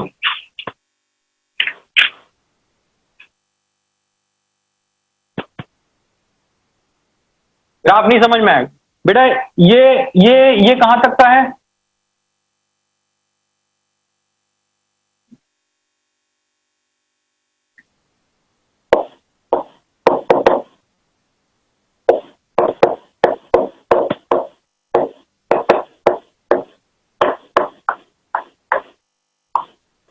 ये समझ में आया बेटा। ये कौन सा पॉइंट रहता है हमारा, इनसाइड पॉइंट, ठीक है। बी हमारा कौन सा पॉइंट रहता है बेटा, हमारा आउटसाइड पॉइंट रहता है बेटा, ठीक है। तो बेटा अब इन दोनों का ग्राफ बनाना है, देखो ऐसा, ये कहां तक का है, ये वाली इक्वेशन कहां तक वैलिड है, आर तक वैलिड है। बेटा सबसे पहले तो मैं आर ड्रॉ कर लेता हूं, ये आर ड्रॉ कर लिया मैंने, आर मतलब रेडियस ऑफ द स्फीयर। अच्छा, रेडियस ऑफ द स्फीयर। अच्छा बेटा, इसके आगे कैसा ग्राफ है, इसके आगे ग्राफ है के Q by r, very r is variable क्योंकि ये स्मॉल आर है। तो बेटा यहां से तो बेटा ऐसा ग्राफ आएगा, इसमें मेरे को कोई टेंशन नहीं है, यहां से ऐसा ग्राफ आएगा। अब बेटा ये वाली जो चीज है के Q by r cube 3r square minus r square, यदि मैं इसको लिखूंगा तो बेटा ये जो चीज है ये कांस्टेंट है, इसको इससे मल्टीप्लाई करो, एक कांस्टेंट आएगा, और इधर में c minus b r square आएगा। समझ में आ रहा है, मतलब मेरी इक्वेशन कैसी होगी, y equal to c minus b r square, या मैं इसको ऐसे लिख लूं y equal to c minus b x square. ये है बेटा ये इक्वेशन। तो ये कौन सी इक्वेशन है बेटा, पैराबोला इक्वेशन है। पैराबोला का इक्वेशन होता है जिसमें ये जो कोफिशिएंट ऑफ एक्स स्क्वायर है ये हमारा निगेटिव है, कोफिशिएंट ऑफ एक्स स्क्वायर है तो कैसा कैसा कैसा ग्राफ आता है, ऐसा टाइप का ग्राफ आता है। लेकिन बेटा इधर वाले से तो हमें मतलब नहीं है, मतलब कर्व बेटा ऐसा करके आएगा, तो ऐसा करके आएगा, इसलिए मैंने इसको ऐसा करके यहाँ पे इसको जोड़ दिया है। अब समझ में आया? पढ़े हो ना बेटा, पैराबोला बेसिक में से पढ़े होगे। ये होता है बेटा ऐसा, a x square plus b x plus c का ग्राफ। ठीक है, यदि कोफिशिएंट यदि ग्रेटर देन जीरो है, कोफिशिएंट यदि लेसर देन जीरो, तो ये ऐसा ग्राफ होता है। तो इस ग्राफ का इधर वाला पार्ट को छोड़ दो, तो बेटा ये ऊपर से ऐसे आ रहा है, ये ऐसे आया, और उसके आगे ऐसा है, ये वाला ग्राफ है। अब समझ में आया ग्राफ? आ गया है ना? चलो ठीक है, बहुत बढ़िया।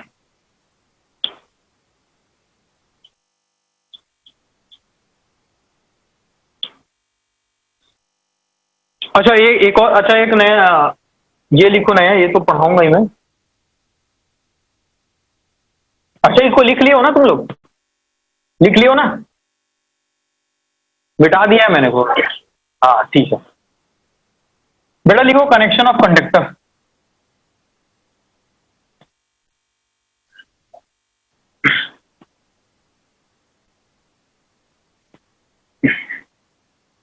कनेक्शन ऑफ कंडक्टर,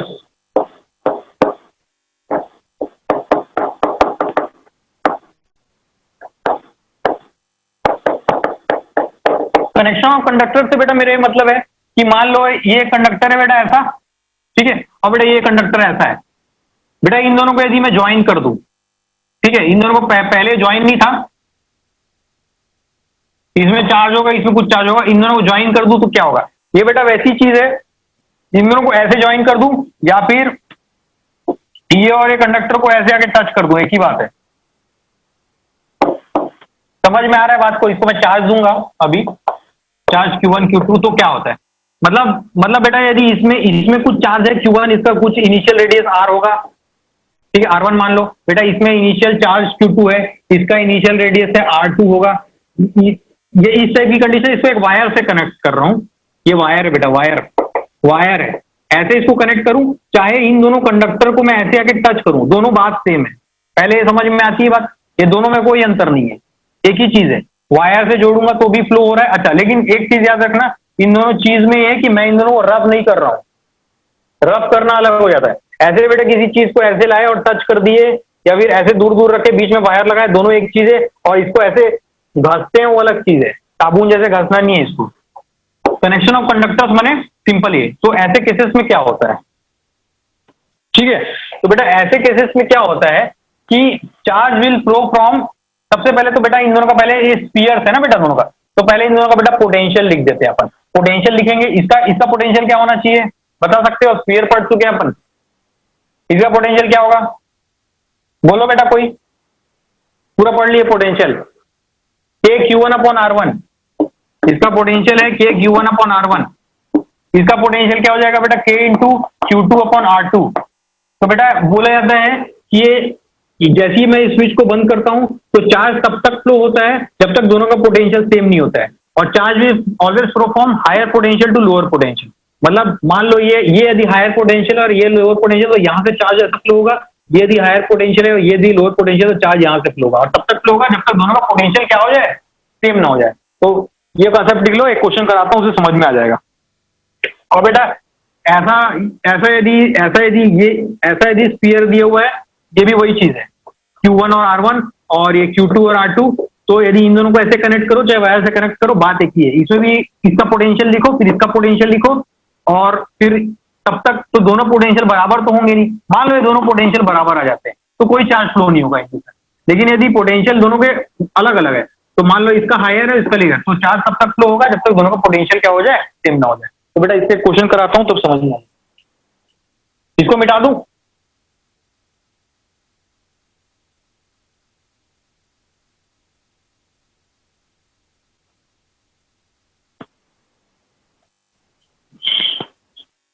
ये एग्जांपल को, ये बेटा चार्ज क्यू है, इसका रेडियस है R, ठीक है, ये बेटा है इसका चार्ज जो है क्यू है, ठीक है, इसका रेडियस है बेटा 3R। अब बेटा इन दोनों को ऐसे कनेक्ट कर दिए, तो पहले इसका पोटेंशियल देखो, इसका पोटेंशियल क्या हो जाएगा, इसका पोटेंशियल हो जाएगा के क्यू अपॉन आर। इसका पोटेंशियल क्या हो जाएगा बेटा, k into 2q upon 3r। कौन सा दोनों में से ज्यादा है बेटा, ये ज्यादा है, ये इससे बड़ा है, तो यहां से चार्ज फ्लो होगा। अच्छा हम मान लेते हैं यहां से चार्ज फ्लो होता है, यहां से मान लो बंद होने के बाद यहाँ पे क्यू चार्ज गया, तो बेटा यहाँ पे क्या हो जाएगा, क्यू माइनस क्यू हो गया, और यहाँ पे 2q प्लस क्यू हो जाएगा। और तब तक फ्लो होगा जब तक दोनों का पोटेंशियल सेम नहीं होगा। अब मैं दोनों का पोटेंशियल सेम करता हूँ, सेम पोटेंशियल होगा तो लास्ट में जब दोनों का सेम हो जाएगा तो पोटेंशियल क्या हो जाएगा, इसका पोटेंशियल क्या हो जाएगा बेटा, k into q minus q upon r equal to k into इसका पोटेंशियल जो लास्ट में फाइनल जो हो जाएगा 2q plus Q upon 3r। तो बेटा ये हो गया, इसमें के और के कट गया बेटा, आर और आर कट गया, ये इधर आ जाएगा, तो ये हो जाएगा बेटा 3q minus 3 small q equal to 2q plus q। ठीक है, मेरे को q की वैल्यू निकालनी है, मतलब ये इधर आ जाएगा, तो ये हो जाएगा capital Q equal to 4q, मतलब ये स्मॉल q की वैल्यू आ गई मेरी q अपॉन 4। मतलब बेटा यहाँ से कितना चार्ज फ्लो हुआ, q की वैल्यू आ गई q अपॉन 4। मेरे को यदि क्वेश्चन में पूछा जाए कि इसका इन दोनों में फाइनल चार्ज डिस्ट्रीब्यूशन क्या हो गया, तो इसमें फाइनल चार्ज डिस्ट्रीब्यूशन कितना हो जाएगा बेटा, q minus q by 4, q minus q by 4, मतलब ये हो जाएगा अपन का 3q बाय 4 ये वाले में, और इसमें भी फाइनल चार्ज डिस्ट्रीब्यूशन बोलूंगा तो 2q प्लस q बाय 4, तो 2q प्लस q बाय 4 मतलब हो जाएगा 4 टू जो भी आएगा 4 टू 8 प्लस 1 9q बाय 4। इसमें कोई डाउट है तो बोलो बोलो बोलो बेटा, जितने भी हो कोई डाउट है इसमें बोलो। कनेक्शन ऑफ कंडक्टर,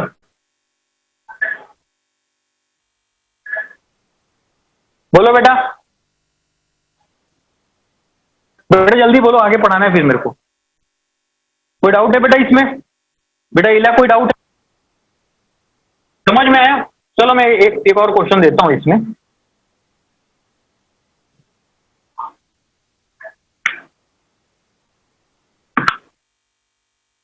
किसी को कोई डाउट है लिख लो पहले इसको।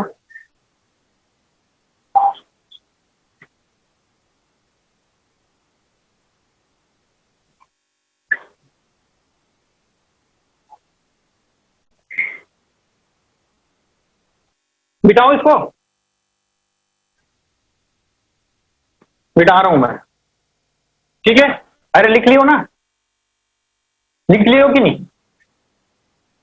ठीक है, देखो बेटा एनसीईआरटी देखोगे ना, एनसीईआरटी का पहला या दूसरा क्वेश्चन ही यही है, वो एनसीईआरटी का पहला दूसरा क्वेश्चन ही यही है। मान लो फॉर एग्जांपल मैं ऐसा लिखूं कि बेटा ये है क्यू चार्ज, ये क्यू चार्ज का स्फीयर है, इसका रेडियस आर है, और ये भी एक रेडियस आर है, इसमें कोई चार्ज नहीं है। अब इन दोनों को कनेक्ट किए या ऐसे टच किए, अब बताओ दोनों का चार्ज डिस्ट्रीब्यूशन। ये एनसीईआरटी का पहला एग्जांपल है, बताओ चलो क्वेश्चन। बेटा समझ में आ रहा है मैं क्या बोल रहा हूं? बेटा ये एक स्फीयर है, इसमें चार्ज क्यू है, इसका रेडियस आर है, एक दूसरा स्फीयर है, इसमें इनिशियली रेडियस आर, इसमें कोई चार्ज नहीं। अब इन दोनों को हम कनेक्ट करेंगे, ऐसे कनेक्ट करेंगे या ऐसे समझ लो इन दोनों को टच कर दिया, चलो ऐसे मान लो टच कर दिया, तो after touching find charges after touch. ये एनसीईआरटी का पहला क्वेश्चन है, मैंने थोड़ा ज्यादा कठिन करा दिया है, सिंपल तो करो। फाइंड चार्जेस आफ्टर टचिंग करो, या यहाँ पे एक वो लगा दो, क्या वायर। कैसे करोगे बेटा, कोई बता सकता है? देखना ना एनसीईआरटी का ऐसा ऐसा ऐसा करके वो दिया हुआ है क्वेश्चन, ऐसा ऐसा करके कुछ हाथ में ऐसे पकड़े रहता है, ऐसे करके टच करता है, तो डायरेक्ट लिख देता है Q/2, पता ही नहीं चलता कहां से आया हो। हाँ वही, हाँ ये तो इनिशियल कंडीशन है ना बेटा, ये इनिशियल कंडीशन है। उसके बाद क्या किया बेटा, मैंने इन दोनों को टच किया, टच करने के बाद अब कितना चार्ज आएगा दोनों में, ये बताना है। सेम ही रहेगा। कैसे बेटा, कहां से आ गया बेटा Q/2? नहीं ठीक हो तो हाँ, तो कैसे निकाले? अच्छा और मान लो इसका मैं रेडियस यदि 2r लेता तो भी वही आता आंसर बेटा। इसका मान लो इसका रेडियस अभी आर है, इसका रेडियस में 5r भी ले सकता हूं, वो भी आंसर सेम होता, q/2 या फिर इसका रेडियस में r/2 कर दूं और इसका रेडियस में 10r कर दूं, अभी भी यही कंडीशन, क्या तब भी q/2 होता आंसर? समझ में आ रहा है बेटा डाउट? इसलिए बेटा देखो एनसीईआरटी में क्या दिया हुआ मैं बता रहा हूं, एनसीईआरटी में बेटा ये आर दिया हुआ है, इसको आके इसे टच करते हैं, आंसर सीधे q/2 कर देते हैं। वो सिर्फ तभी होता है जब दोनों रेडियस सेम हो, लेकिन बेटा जैसे ही इसका डायमेंशन बदलेगा ना, आंसर q/2 नहीं होगा। मैं बताता हूँ क्यों, इसको वही कंसेप्ट से करना पड़ेगा, अभी जो बताया था। पोटेंशियल लिखो पहले, इसका पोटेंशियल इनिशियल कितना है, k × q/r, ठीक है। इसका पोटेंशियल इनिशियल कितना है, 0। अरे चार्ज 0 है ना बेटा, चार्ज 0 है। अच्छा, चार्ज 0 है मतलब ये पोटेंशियल ज्यादा है, तो चार्ज कहां से फ्लो होता है, हायर पोटेंशियल से लोअर पोटेंशियल फ्लो होगा, तब तक फ्लो होगा जब तक दोनों का पोटेंशियल क्या ना हो जाए, सेम ना हो जाए। हाँ, तो बेटा यदि फ्लो किया तो इससे मान लेते हैं Q फ्लो किया, तो इसमें कितना बचा, Q - Q फाइनल, और इसमें फाइनल कितना बचेगा, इसमें Q आ जाएगा, ठीक है। हाँ, अब लगाओ, अब ये दोनों का बेटा पोटेंशियल क्या हो गया, सेम हो गया, तो अब क्या हो जाएगा, K × Q - small q upon r equal to K × Q small q upon r। अब देखो बेटा, इसको ये कट गया, इधर गया, तो Q की वैल्यू क्या आ गई बेटा, 2Q, मतलब स्मॉल q की वैल्यू q/2। अब देखो आया स्मॉल q की वैल्यू, मतलब स्मॉल q की वैल्यू q/2, मतलब इसमें कितना है, q/2, और Q - Q कितना हो गया, q/2, तो अब आ रहा है बेटा q/2। यही एनसीईआरटी में दिया हुआ है बेटा, समझ में आ रहा है कुछ क्या बोल रहा हूं मैं? अब q/2 नहीं, तुम बिल्कुल सही बोल रहे हो, आंसर सही बोल रहे हो q/2, लेकिन अब चलो इसको रेडियस 2r कर दो, अब निकालो, अब देखना q/2 नहीं आएगा।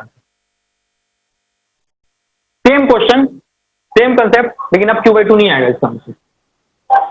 मेरी बातें कुछ समझ में आ रही है बेटा? क्यों, यहाँ देखो ना, यहाँ पे बेटा जब k/q/r करते तो यहाँ बेटा 2r आ जाएगा, एक 2 का कोफिशिएंट आएगा ना एक, यहाँ पे फिर सॉल्व करने पे जो आएगा आंसर। समझ में आ रहा है बेटा? एनसीईआरटी में गलत नहीं दिया हुआ है, एनसीईआरटी में पूरा सही दिया हुआ है ऐसे करके, लेकिन आपको समझ में आना चाहिए कि कैसा हो रहा है। जैसे ही उसका डायमेंशन बदलता है ना, तो प्रॉब्लम होनी चाहिए। अच्छा, ऐसा भी, अच्छा ये क्वेश्चन को नोट कर लिया हो कि नहीं किया हो? अरे ये क्वेश्चन नोट कर लिए हो ना? सही बोल रहे हो, q/2, लेकिन कैसे है समझ में? अच्छा, ऐसा भी हो सकता है कि ये बेटा इसका मैं 2r ले लूं और इसको -q ले लूं, ऐसा भी हो सकता है ना बेटा। तो सब चार्ज क्या होगा, यहां से यहां फ्लो होगा, क्योंकि अब हायर पोटेंशियल ये 0 हो गया और ये -kq/r हो गया, तब इधर से चार्ज इधर जाएगा, तब यहाँ k + q होगा, यहाँ पे q होगा, फिर जो भी, फिर दोनों का पोटेंशियल इक्वेट करेंगे। अब समझ में आ रहा है कुछ? क्योंकि पोटेंशियल कैसी क्वांटिटी है, स्केलर क्वांटिटी है ना। पोटेंशियल, इसका मतलब ऐसा नहीं है कि यहाँ -q है तो इसका पोटेंशियल ज्यादा, इसका पोटेंशियल कम हो जाएगा, ठीक है। मिटा दूं,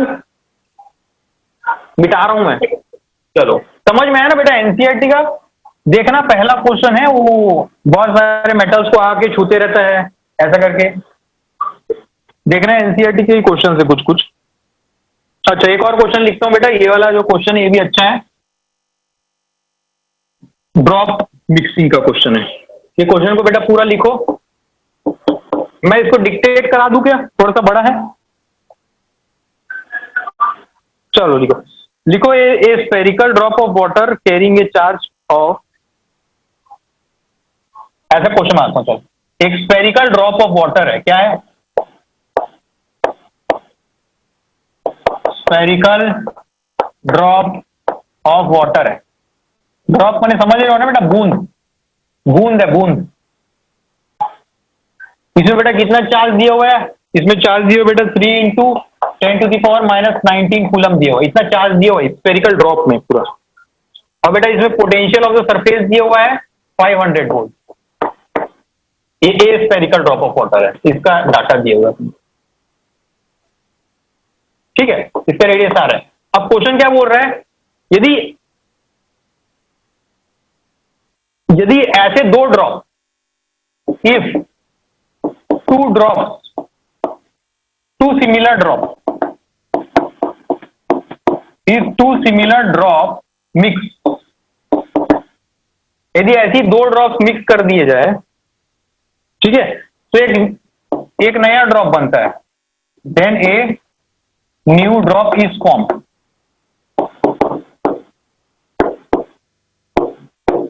ऐसे दो ड्रॉप को मिक्स कर दिया जाए, बूंद है ना बेटा, एक बूंद है, दो बूंद है, तो दोनों मिक्स करके एक बड़ा ड्रॉप बना दिया। अब बताना है find the potential of the bigger drop.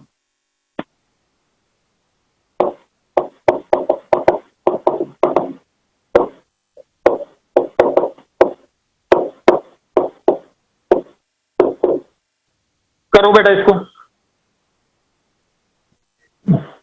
चल नहीं कर पाओगे इसको, मैं बताता हूं कैसे करना है। बेटा क्वेश्चन समझ में आ रहा है कि नहीं आ रहा है? बोलो बेटा, अनम्यूट करके बोलो, क्वेश्चन समझ में आया कि नहीं आया? क्वेश्चन है बेटा, एक स्फेरिकल ड्रॉप है, एक बूंद है पानी की, उसका चार्ज जितना दिया हुआ है, रेडियस आर दिया हुआ है, ऐसी दो ड्रॉप को मैंने मिक्स किया तो एक बड़ी ड्रॉप बन गई, मेरे को उसका पोटेंशियल निकालना है। ठीक है बेटा, तो बेटा इसमें इसमें सबसे पहले क्वेश्चन कराने से पहले मैं बता रहा हूँ क्वेश्चन में है क्या। क्वेश्चन बेटा ये है कि सबसे पहले याद रखना कि बेटा जो चार्ज जो है, पहले तो बेटा एक एक ड्रॉप में मान लो चार्ज जितना भी, उसको क्यू मान लो। तो बेटा जब दोनों दोनों ड्रॉप को हम ऐसे मिक्स करेंगे तो पूरे बड़े वाले ड्रॉप का टोटल चार्ज क्या हो जाएगा? 2Q। सबसे पहला कंसेप्ट समझ में आया? 2Q, ये पहला कंसेप्ट। दूसरा कंसेप्ट ये कि बेटा जब दोनों ड्रॉप को हम मिक्स करेंगे तो दोनों ड्रॉप का क्या, दोनों ड्रॉप के जो वॉल्यूम है उसके बराबर बड़े ड्रॉप का वॉल्यूम हो, बस ये कंसेप्ट यूज करना है।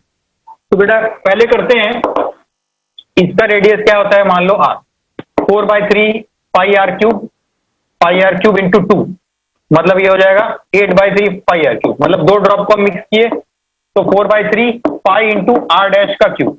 मान लो ये ऐसा बड़ा ड्रॉप बना है, दोनों को मिक्स करके ऐसा बड़ा ड्रॉप बना, इसका रेडियस मान लेते हैं आर डैश और इसका जो चार्ज मान लेते हैं 2Q, और ये Q है, यही बनेगा बेटा। ठीक है, तो 4/3 पाई आर क्यूब हो गया, आर डैश क्यूब, तो ये और ये कट गया, तो ये 2, तो ये हो जाएगा 2 इंटू कैपिटल आर का cube equal to r dash का क्यूब।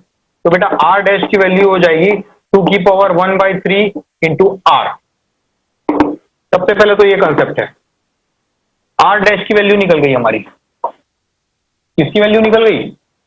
आर डैश की वैल्यू निकल गई। हाँ, अब मेरा इनिशियल इसका पोटेंशियल कितना था? इसका पोटेंशियल ये 500 वोल्ट। मुझे क्या दिया हुआ है, मुझे दिया हुआ इसका पोटेंशियल बेटा ऐसे क्या आएगा? KQ/R आएगा, K into q upon capital R equal to 500। ठीक है, ये है एक इसका पोटेंशियल है बेटा, इसका पोटेंशियल है। यदि मैं उसका पोटेंशियल लिखूंगा तो उसका पोटेंशियल आ जाएगा बेटा K into 2Q upon r dash. ठीक लिख रहा हूं? अच्छा, इसको यदि मैं सॉल्व करूंगा तो बेटा ये हो जाएगा K इंटू 2Q अपॉन 2 की पावर 1/3 इंटू आर। ठीक है, अच्छा मेरे को पता है बेटा KQ/R की वैल्यू कितनी है? 500 है, तो ये बेटा 500, तो ये हो जाएगा 500 इंटू 2 1000 अपॉन 2 की पावर 1/3, ये आंसर आ जाएगा। समझ में आया? समझ में आया कि नहीं आया? बोलो बेटा।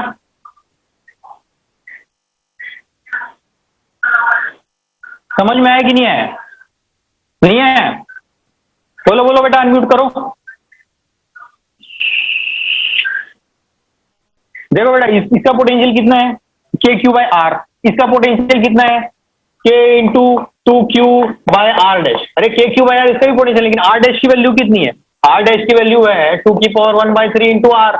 हमने वॉल्यूम कंजर्वेशन से निकाला ना यहाँ पे। तो बेटा अभी इसमें K इंटू Q/R की वैल्यू कितनी है? 500। ये 500 इंटू 2 कितना हो गया? 1000। तो 1000/2 की पावर 1/3 वोल्ट, ये आंसर।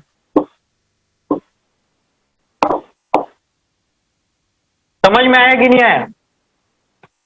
कैसे बेटा, कैसे कैसे कैसे कैसे हमने अप्रोच किया? अप्रोच करने का तरीका ये है कि यदि हम दो ड्रॉप को मिलाते हैं तो क्या क्या कंसेप्ट रहता है? चार्ज कंसेप्ट रहता है, क्योंकि charge of an isolated system is always conserve, वो वाला कंसेप्ट लगा है। तो बेटा यदि इसमें चार्ज Q है तो दोनों चार्ज को मिला के यदि कोई भी बड़ा ड्रॉप बनता है तो उसका चार्ज क्या होना चाहिए? 2Q होना चाहिए। दूसरा हमने क्या किया? हमने वॉल्यूम कंजर्वेशन लगाया। ये तो बेटा पढ़ी होगी 9-10 में वॉल्यूम कंजर्वेशन। इसका यदि 4/3 पाई आर क्यूब है और ऐसी में एक और वॉल्यूम है जिसका 4/3 पाई आर क्यूब है, तो दोनों वॉल्यूम को सम करूंगा तो इसका वैल्यू बनेगा। तो 4/3 तो 8/3 pi r cube equal to 4/3 pi r dash cube. तो आर डैश की वैल्यू क्या आ जाएगी, ये आ जाएगा 2 की पावर 1/3 इंटू आर। देखो 2r cube equal to r1 cube, मैंने यहाँ पे क्यूब रूट ले लिया है, तो 2 की पावर 1/3 इंटू आर, यहाँ पे वैल्यू डाल दिया, उसमें k क्यू आर सब्स्टिट्यूट कर दिया, आंसर आ गया।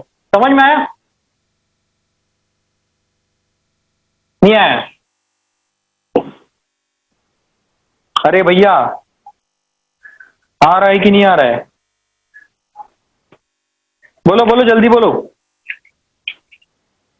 बोलो बेटा। अच्छा इसको लिख लो पहले। ये बेटा ऐसे ऐसे मैंने सॉल्व किया है ना, ऐसे थोड़ा समझ नहीं आ रहा है क्या? इसलिए है कुछ नहीं बेटा इसमें। बोलो बेटा समझ में आया कि नहीं आया? हाँ आया, आया ना समझ में? क्या क्या करना है बेटा, चार्ज कंजर्व करना है, वॉल्यूम कंजर्व करना है और सीधा आंसर निकाल देना है। ठीक है चलो।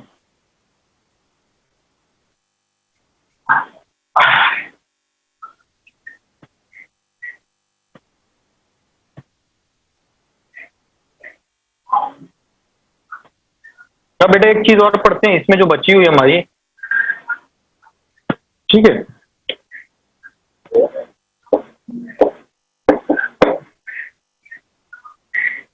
चार्ज डिस्ट्रीब्यूशन पढ़ते हैं, चार्ज डिस्ट्रीब्यूशन पढ़ते हैं, चार्ज डिस्ट्रीब्यूशन।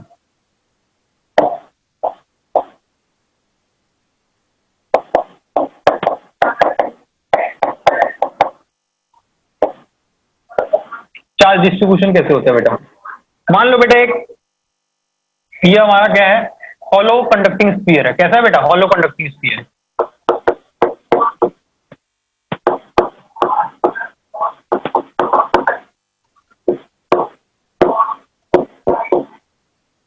तो बेटा इसमें हॉलो का मतलब क्या होता है? हॉलो का मतलब ये होता है बेटा, यहाँ पे ऐसा थिन, ऐसा है बेटा, ऐसा।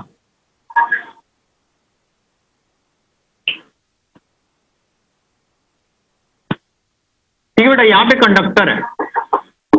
अच्छा बेटा कंडक्टर के अंदर में कितना होता है इलेक्ट्रिक फील्ड बताओ? या इसको ऐसे ही बोल सकते हैं थिन शेल। शेल समझते हो ना बेटा? समुद्र में देखा होगा शेल, हॉलो होती है शेल। ये चीज समझ में आ रहा है कि नहीं बेटा? ये कंडक्टर है यहाँ पे, तो यहाँ बेटा इलेक्ट्रिक फील्ड कितना होना चाहिए बताओ बेटा, अनम्यूट करके बताओ कोई। इलेक्ट्रिक फील्ड कितना होना चाहिए? 0 होना चाहिए। ठीक है, अब बेटा मैंने इसको क्या दिया? चार्ज क्यू दिया। क्या दिया बेटा? Charge Q. सब जानते हैं बेटा आंसर इसके अंदर का। इसके अंदर में इलेक्ट्रिक फील्ड 0, इसके अंदर में potential equal to k q by r, capital R. R is the radius of the sphere. इसके बाहर पॉइंट में देखेंगे तो पोटेंशियल हो जाएगा के क्यू अपॉन स्मॉल आर। ठीक है, ये सब हमको पता है।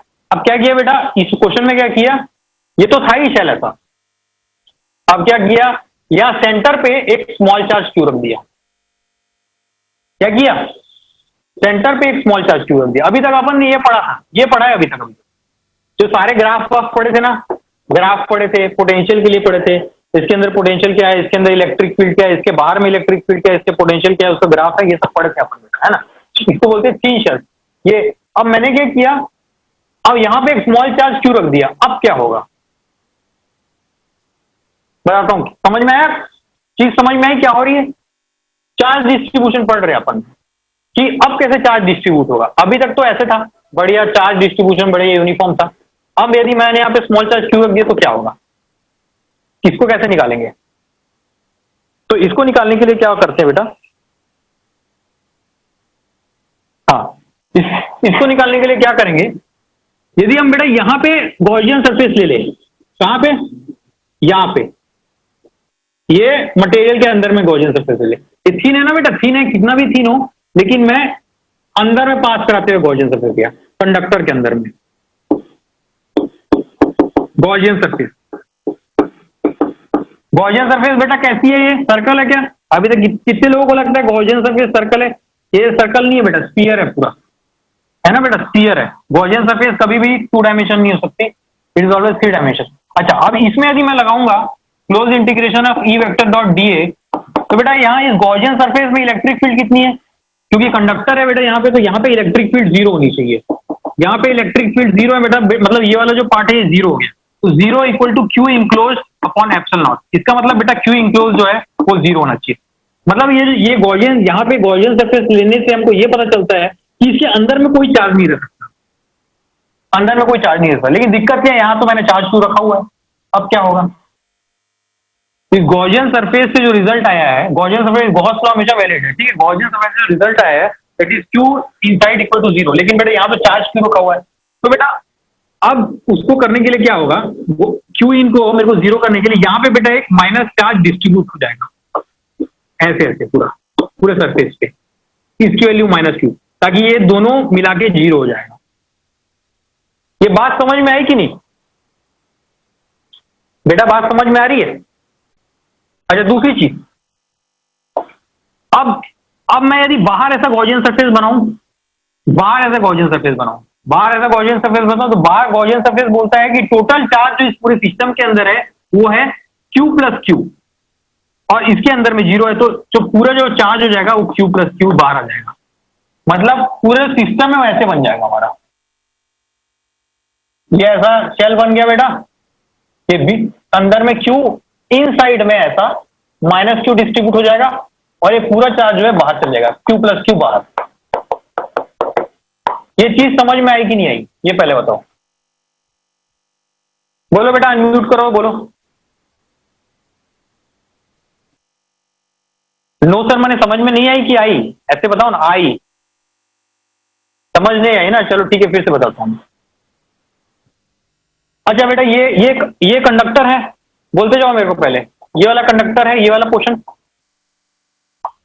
यहां पे इलेक्ट्रिक फील्ड कितनी होगी बेटा, अंदर में जीरो होगी। तो बेटा मैंने गॉसियन सरफेस इस कंडक्टर से होते हुए बना, ये शेल है ना बेटा, ऐसे पूरा शेल है, तो जो पतला सा जो वो है ना मटेरियल, उसके मैंने अंदर में घुस दिया, तो वहां पे ये वैलिड होगा, close integration of e dot d equal to q in by epsilon, ये तो होता ही है वैलिड, ठीक है। वहां पे ई कितना है, जीरो है ना, तो बेटा ये जीरो हो गया, तो क्यू इन कितना होना चाहिए, जीरो होना चाहिए। लेकिन बेटा इसके अंदर तो एक चार्ज क्यू दिया हुआ है,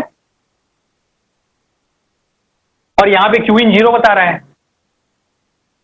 तो दोनों चीज सही है ना। मैंने तो अंदर चार्ज क्यू रख भी दिया, और गॉस लॉ बोलता है कि क्यू इन जीरो होना चाहिए, तो ये कैसे कैसे सही हो रहा है, तो वो इसलिए हो रहा है क्योंकि यहाँ पे माइनस जो क्यू चार्ज है अपने आप डिस्ट्रीब्यूट हो गया, गॉस लॉ को सही प्रूव करने के लिए, उसी को बोलते हैं चार्ज डिस्ट्रीब्यूशन। अब समझ में आया?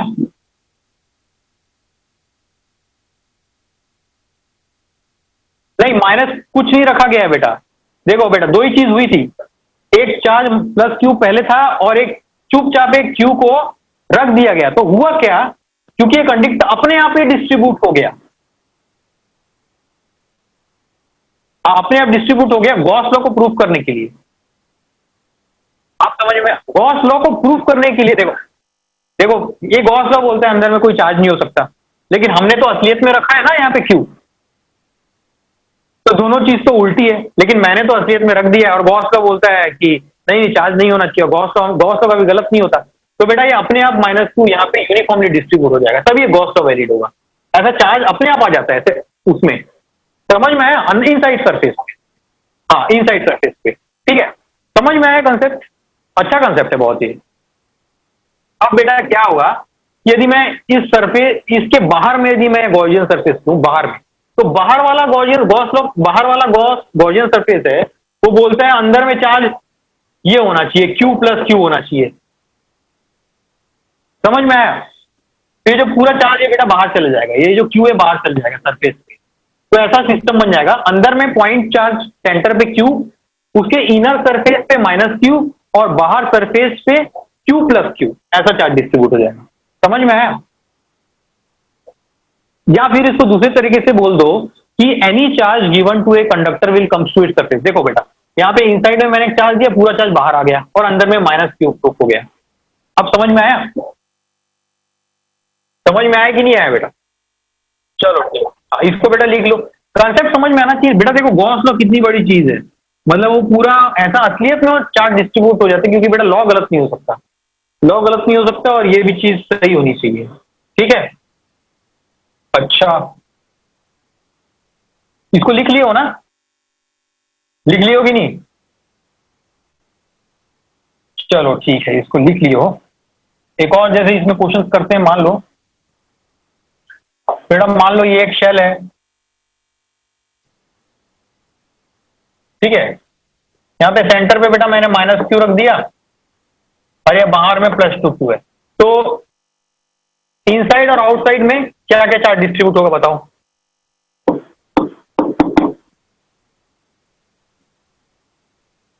क्वेश्चन समझ में आया? हॉलो कंडक्टिंग स्फीयर है,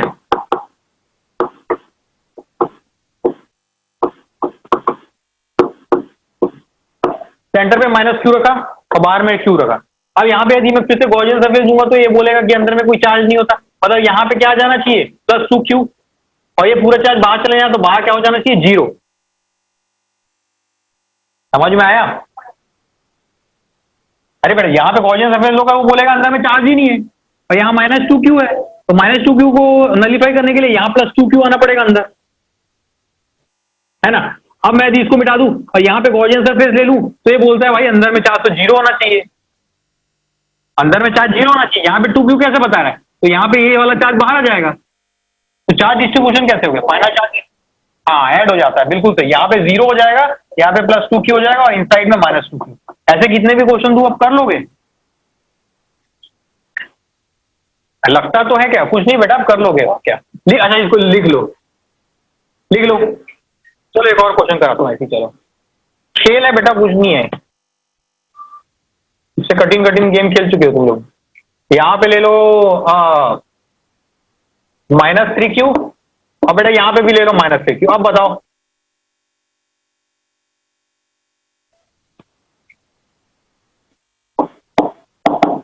यहाँ -3q या -3q, मतलब क्वेश्चन है इनसाइड इनसाइड शेल और आउटसाइड शेल में क्या क्या चार्ज डिस्ट्रीब्यूट होगा बताओ। देखो बेटा यहाँ कहां पे, यहाँ पे, हाँ बिल्कुल सही, +3q। अच्छा और यहाँ पे बाहर में सोच लो बेटा, दोनों दोनों माइनस है।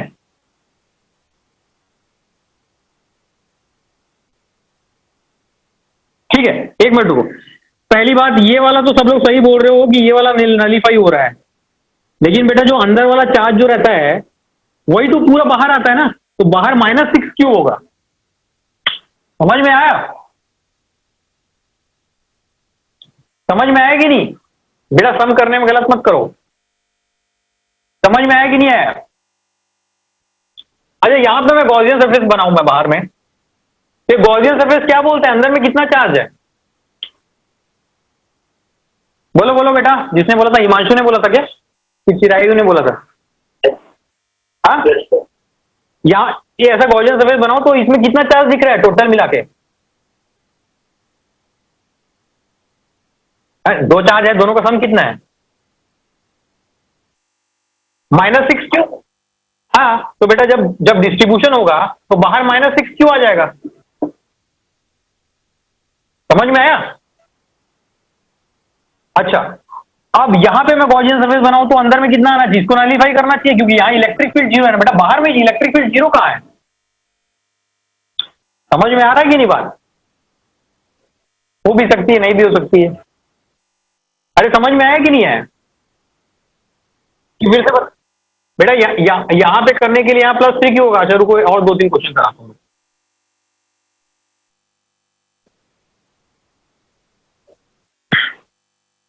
देखो बेटा जब भी अपन सबसे पहले ना ये देखना है बेटा, इनिशियल क्वेश्चन में क्या दिया हुआ है, इनिशियल क्वेश्चन में क्या दिया हुआ है, उसके बाद ना दो बार अलग अलग गॉसियन सरफेस लेना है, और दोनों दोनों दोनों अलग अलग रिजल्ट होंगे। ठीक है, अच्छा एक बात है, यहां पे मैंने स्मॉल q दिया, अब बताओ मैंने यहां स्मॉल q दिया, पहले कहां बनाओ, पहले यहां पे बनाता हूं गॉसियन सरफेस। यहां पे ऐसा गॉसियन सरफेस बनाया तो यहां पे इलेक्ट्रिक फील्ड कितना है? 0 है। इलेक्ट्रिक फील्ड 0 मतलब यहां पर वाला गॉसियन सरफेस बोलते हैं अंदर में कोई चार्ज नहीं हो सकता, तो यहां -q आ जाएगा। समझ में आया? समझ में आया कि नहीं? -q आ जाएगा पूरा ऐसा। अच्छा अब दूसरा चीज, यही वाला क्वेश्चन जो था सेम, उसमें मैं ऐसा पॉइंट चार्ज है, मैं बाहर यदि गॉसियन सरफेस बनाऊं तो बाहर गॉसियन सरफेस क्या बोलता है, बाहर गॉसियन सरफेस बोलता है नहीं भाई अंदर चार्ज क्यू है, तो बाहर वाला ये वाला चार्ज जो बाहर आ जाना चाहिए, स्मॉल क्यू। मतलब कंसेप्ट ये है कि यदि सेंटर में मैं कोई भी चार्ज रखूंगा तो उसका जो निगेटिव है वो अंदर में आएगा और वही चार्ज बाहर आ जाता है। आप समझ में आया?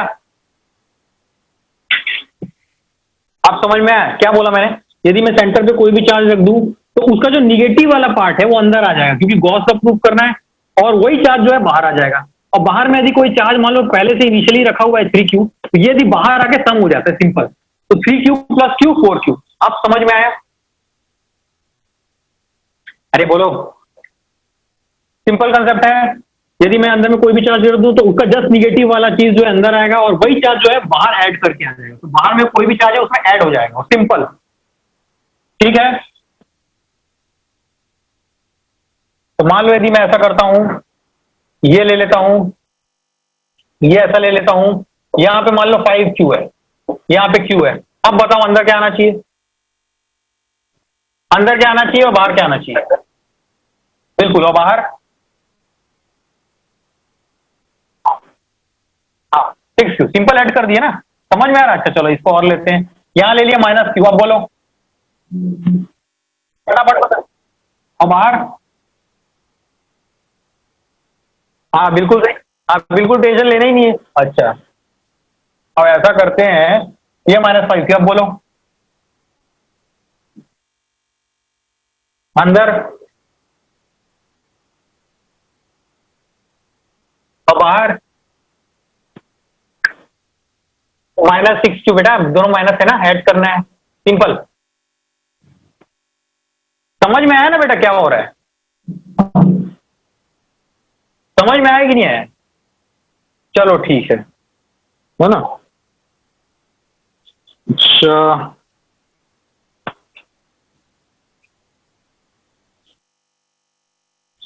चलो ठीक है बेटा, आज का क्लास यहीं खत्म करते, मैं अगले बार कुछ कुछ और क्वेश्चन कराऊंगा। ये चीज समझ में आई कि नहीं बेटा, कैसा ये हो रहा है, ये चीज कंसेप्ट जो है समझ में आया ना बेटा?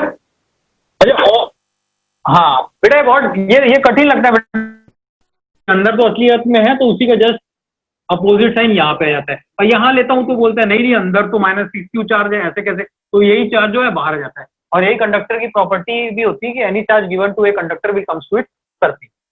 समझ में आया? और हम जितनी भी स्पीयर्स के लिए पढ़े थे ऐसा वाला पढ़े थे हम स्पीयर, इसके लिए अंदर में इलेक्ट्रिक फील्ड 0, इसके लिए बाहर में इलेक्ट्रिक फील्ड KQ/r², इसके अंदर में पोटेंशियल कांस्टेंट, इसके बाहर में पोटेंशियल KQ/r। यदि यही चीज नॉन कंडक्टिंग कर देंगे, नॉन कंडक्टिंग में बाहर में कोई पॉइंट में कोई फर्क नहीं पड़ता। अच्छा, और बाहर में कोई फर्क नहीं पड़ता, और पोटेंशियल अंदर में कैसे निकालते हैं कंडक्टिंग के लिए, याद रखना वो जो है ग्राफ बनाता है ऐसे करके, ग्राफ याद हो जाए तो भी बहुत अच्छी बात है, उसकी रिजल्ट याद हो जाए तो और अच्छी बात है, ग्राफ तो याद होना ही चाहिए। समझ में आया ना बेटा? ठीक है, आज की क्लास बंद करें, बोलो बेटा। Yes sir.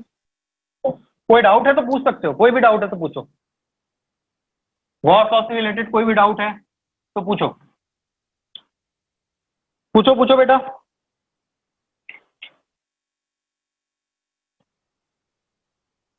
पूछो पूछो।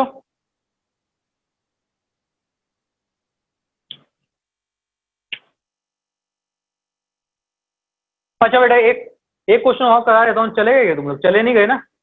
एक बेटा लास्ट करा देता हूँ, ठीक है? हो ना? हो कि नहीं हो? लास्ट करा देता हूँ एक। ये बेटा हमारा 3 शेल है, क्या है बेटा? 3 शेल है बेटा, मैं इसको बार बार ऐसा नहीं बनाऊंगा, 3 शेल समझ लो, यहाँ पे +q रखा हुआ है ऐसा, और यहाँ पे q रखा हुआ है ऐसा। समझ में आया कंसेप्ट क्या है? अंदर में भी q है और बाहर में +q है। अब मेरे को वही क्वेश्चन बताना है, find electric field at point A और find electric field at point B. Question ये है, ये क्वेश्चन समझ में आएगी नहीं, पहले मैं इसको बताऊंगा कैसे करना है। क्वेश्चन समझ में आया बेटा?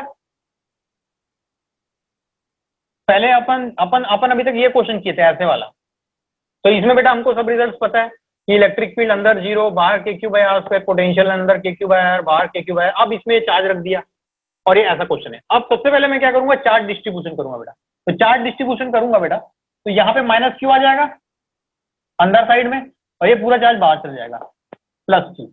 ठीक है, अब बेटा मेरे को यदि पॉइंट ए पे इलेक्ट्रिक फील्ड निकालना है, तो इलेक्ट्रिक फील्ड जो पॉइंट ए होगा वो 3 डिस्ट्रीब्यूशन की वजह से होगा। कैसे कैसे डिस्ट्रीब्यूशन है? एक q चार्ज की वजह से electric field due to q, दूसरा एक अंदर वाला जो चार्ज q है स्फीयर वाला है, E due to -qs, -qs मतलब ये वाला जो अंदर में डिस्ट्रीब्यूट हुआ इसको भी स्फीयर मानूंगा, plus electric field due to q plus q वाले स्फीयर की वजह से। तो बेटा electric field at point a किसी भी चार्ज q मान लो r डिस्टेंस पे, उस पे क्या होता है बेटा, kq/r², k इंटू q/r²। ठीक है, अच्छा electric field due to -q, अच्छा मान लो कोई भी स्फीयर है, कोई भी स्फीयर है, अब 3 अलग अलग देखना है, पहले इसको देख लिए, अब भूल जाओ इसको। कोई भी यदि स्फीयर है तो उसके अंदर में इलेक्ट्रिक फील्ड कितनी होती है बेटा, 0, तो यहाँ पे ये भी 0 हो जाएगा। अच्छा एक स्फीयर हमारा बाहर वाला है, कोई भी स्फीयर है और उसके अंदर में इलेक्ट्रिक फील्ड कितनी होती है बेटा, 0, तो +0, तो इसका आंसर हो जाएगा kq/r। तो ये चीज समझ में आई कि नहीं है? बोलो बेटा, अनम्यूट करके बोलो। यस सर, समझ आ गया। मैंने बेटा क्या किया, इसको 3 पार्ट में डिवाइड, पहले सबसे पहले 1 मिनट, सबसे पहले याद रखना ऐसा दिया है तो सबसे पहले मैं क्या करूंगा, चार्ट डिस्ट्रीब्यूशन करूंगा। क्या करूंगा, चार्ट डिस्ट्रीब्यूशन। तो इसका नेगेटिव वाला यहाँ पे आ गया और ये पूरा क्या हो गया, बाहर। अब मेरे पास तीन सिस्टम है, पहला सिस्टम ये, दूसरा सिस्टम ये वाला स्फीयर, तीसरा सिस्टम ये वाला स्फीयर। ठीक है, अच्छा तीनों को मैं अलग अलग देखूंगा। तो एक क्यू चार्ज की वजह से एट ए डिस्टेंस सारी इलेक्ट्रिक फील्ड क्या होती है बेटा, kq/r²। अच्छा कोई भी, अब मैं भूल जाओ इस क्यू चार्ज को। अब बेटा ये वाला जो स्फीयर है, ये वाला स्फीयर है ऐसा -q वाला, इसके अंदर में इलेक्ट्रिक फील्ड क्या होनी चाहिए स्फीयर के हिसाब से, 0, तो आंसर 0। अब ये वाला स्फीयर है बेटा, ये वाला q+q वाला स्फीयर है, इसके अंदर में इलेक्ट्रिक फील्ड क्या होनी चाहिए बेटा, 0, क्योंकि पॉइंट कहाँ है, इनसाइड है, तो आंसर kq/r²। समझ में आया? अरे बेटा समझ में आया कि नहीं आया? अच्छा बी पे निकालो, चलो इलेक्ट्रिक फील्ड एट बी कैसे निकालोगे?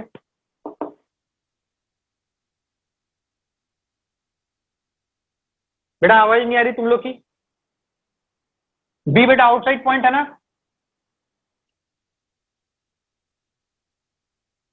बेटा, हो कि नहीं हो तुम लोग? बेटा बोलो, हिमांशु, इला, कहाँ हो? आवाज नहीं आती तुम लोग की। सर है ना, है बेटा। बी पॉइंट समझ रहा है ना बेटा, कहाँ है, आउटसाइड में है। मैं निकाल के बताऊं क्या? मैं निकाल के बताता हूं बेटा।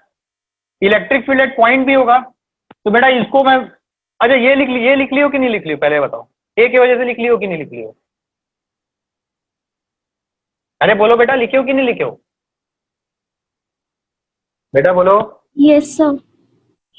लिख लियो ना। अब बेटा यदि मेरे को बी की वजह से निकालना है तो यहाँ बी लिखूंगा बेटा, b electric field at point b लिखूंगा। अच्छा अलग अलग सिस्टम देखना, क्यू की वजह से बी क्या है, आर है, आर डिस्टेंस पे, तो क्यू की वजह से क्या होगा, के इंटू q/r²। ठीक है, अच्छा ये -q की वजह से बेटा, ये -q की वजह से बी कैसा पॉइंट है, आउटसाइड पॉइंट है। आउटसाइड पॉइंट के लिए मैंने क्या बोला था, आउटसाइड पॉइंट के लिए मैंने बोला था कि if for all sphere that outside point will act as a point charge place at its centre. तो इस पूरे सिस्टम को मैं हटा दूंगा, एक -q चार्ज में सेंटर पे ला दूंगा, तो ये हो जाएगा प्लस, ये q था ना, +-q/r², ये हो जाएगा। और बेटा इसके लिए भी देखूंगा, तो इसके लिए भी ये जो है आउटसाइड पॉइंट, तो ये हो जाएगा +k इंटू q+q/r²। तो बेटा ये और ये कट जाएगा, आंसर यही आएगा बेटा, k इंटू q + q/r²। समझ में आया बेटा? समझ में आया कि नहीं आया? बोलो बेटा, बोलो बेटा, समझ में आया कि नहीं आया? सबसे पहला देखो, समझ में नहीं आया तो पहली चीज, चलो सबसे पहले अपन चार्ज डिस्ट्रीब्यूशन करेंगे। चार्ज डिस्ट्रीब्यूशन कैसे करेंगे, इसका निगेटिव आ जाएगा अंदर वाली साइड पे और यही चार्ज बाहर चले जाएगा। अब मेरे को यदि इलेक्ट्रिक फील्ड निकालना है तो मेरे को अलग अलग तीनों को देखना पड़ेगा।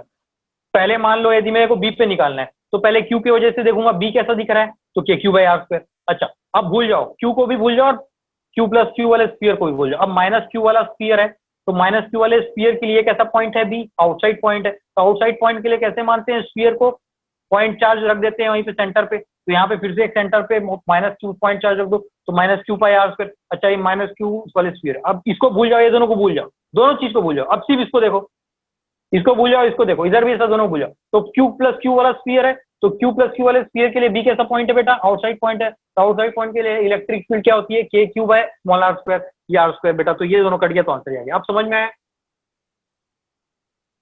यस बेटा? सर। समझ में आया समझ में आया ना बेटा कैसा हुआ? हाँ, सबसे पहले क्या जरूरी है बेटा? हमको चार्ज डिस्ट्रीब्यूशन करना जरूरी है, चार्ज डिस्ट्रीब्यूशन करना जरूरी है। और उसके बाद अच्छा आप क्या करोगे बेटा? ठीक है भाई, इतना ही आज है, आज इतना ही करते हैं, अगले बार में देखूंगा। समझ? अच्छा कुछ भी पूछना है बेटा पूछ लो, कोई डाउट है क्या? कोई डाउट है कि नहीं है बेटा? बोलो। नहीं है। नहीं है? अच्छा हिमांशु बेटा तुम बोलो, कौन सर कौन नो है? डाउट। No doubt. बाकी चिरायु नहीं है, वो डाउट नहीं है। अच्छा बेटा ठीक है, नेक्स्ट क्लास समझ में आया ना बेटा? तो क्वेश्चन वोश्चन बेटा थोड़ा थोड़ा करते रहो और इसको रिवाइज करते रहो, ठीक है ना बेटा? हो गया आप लोग की क्लास कंप्लीट है ना? चलो।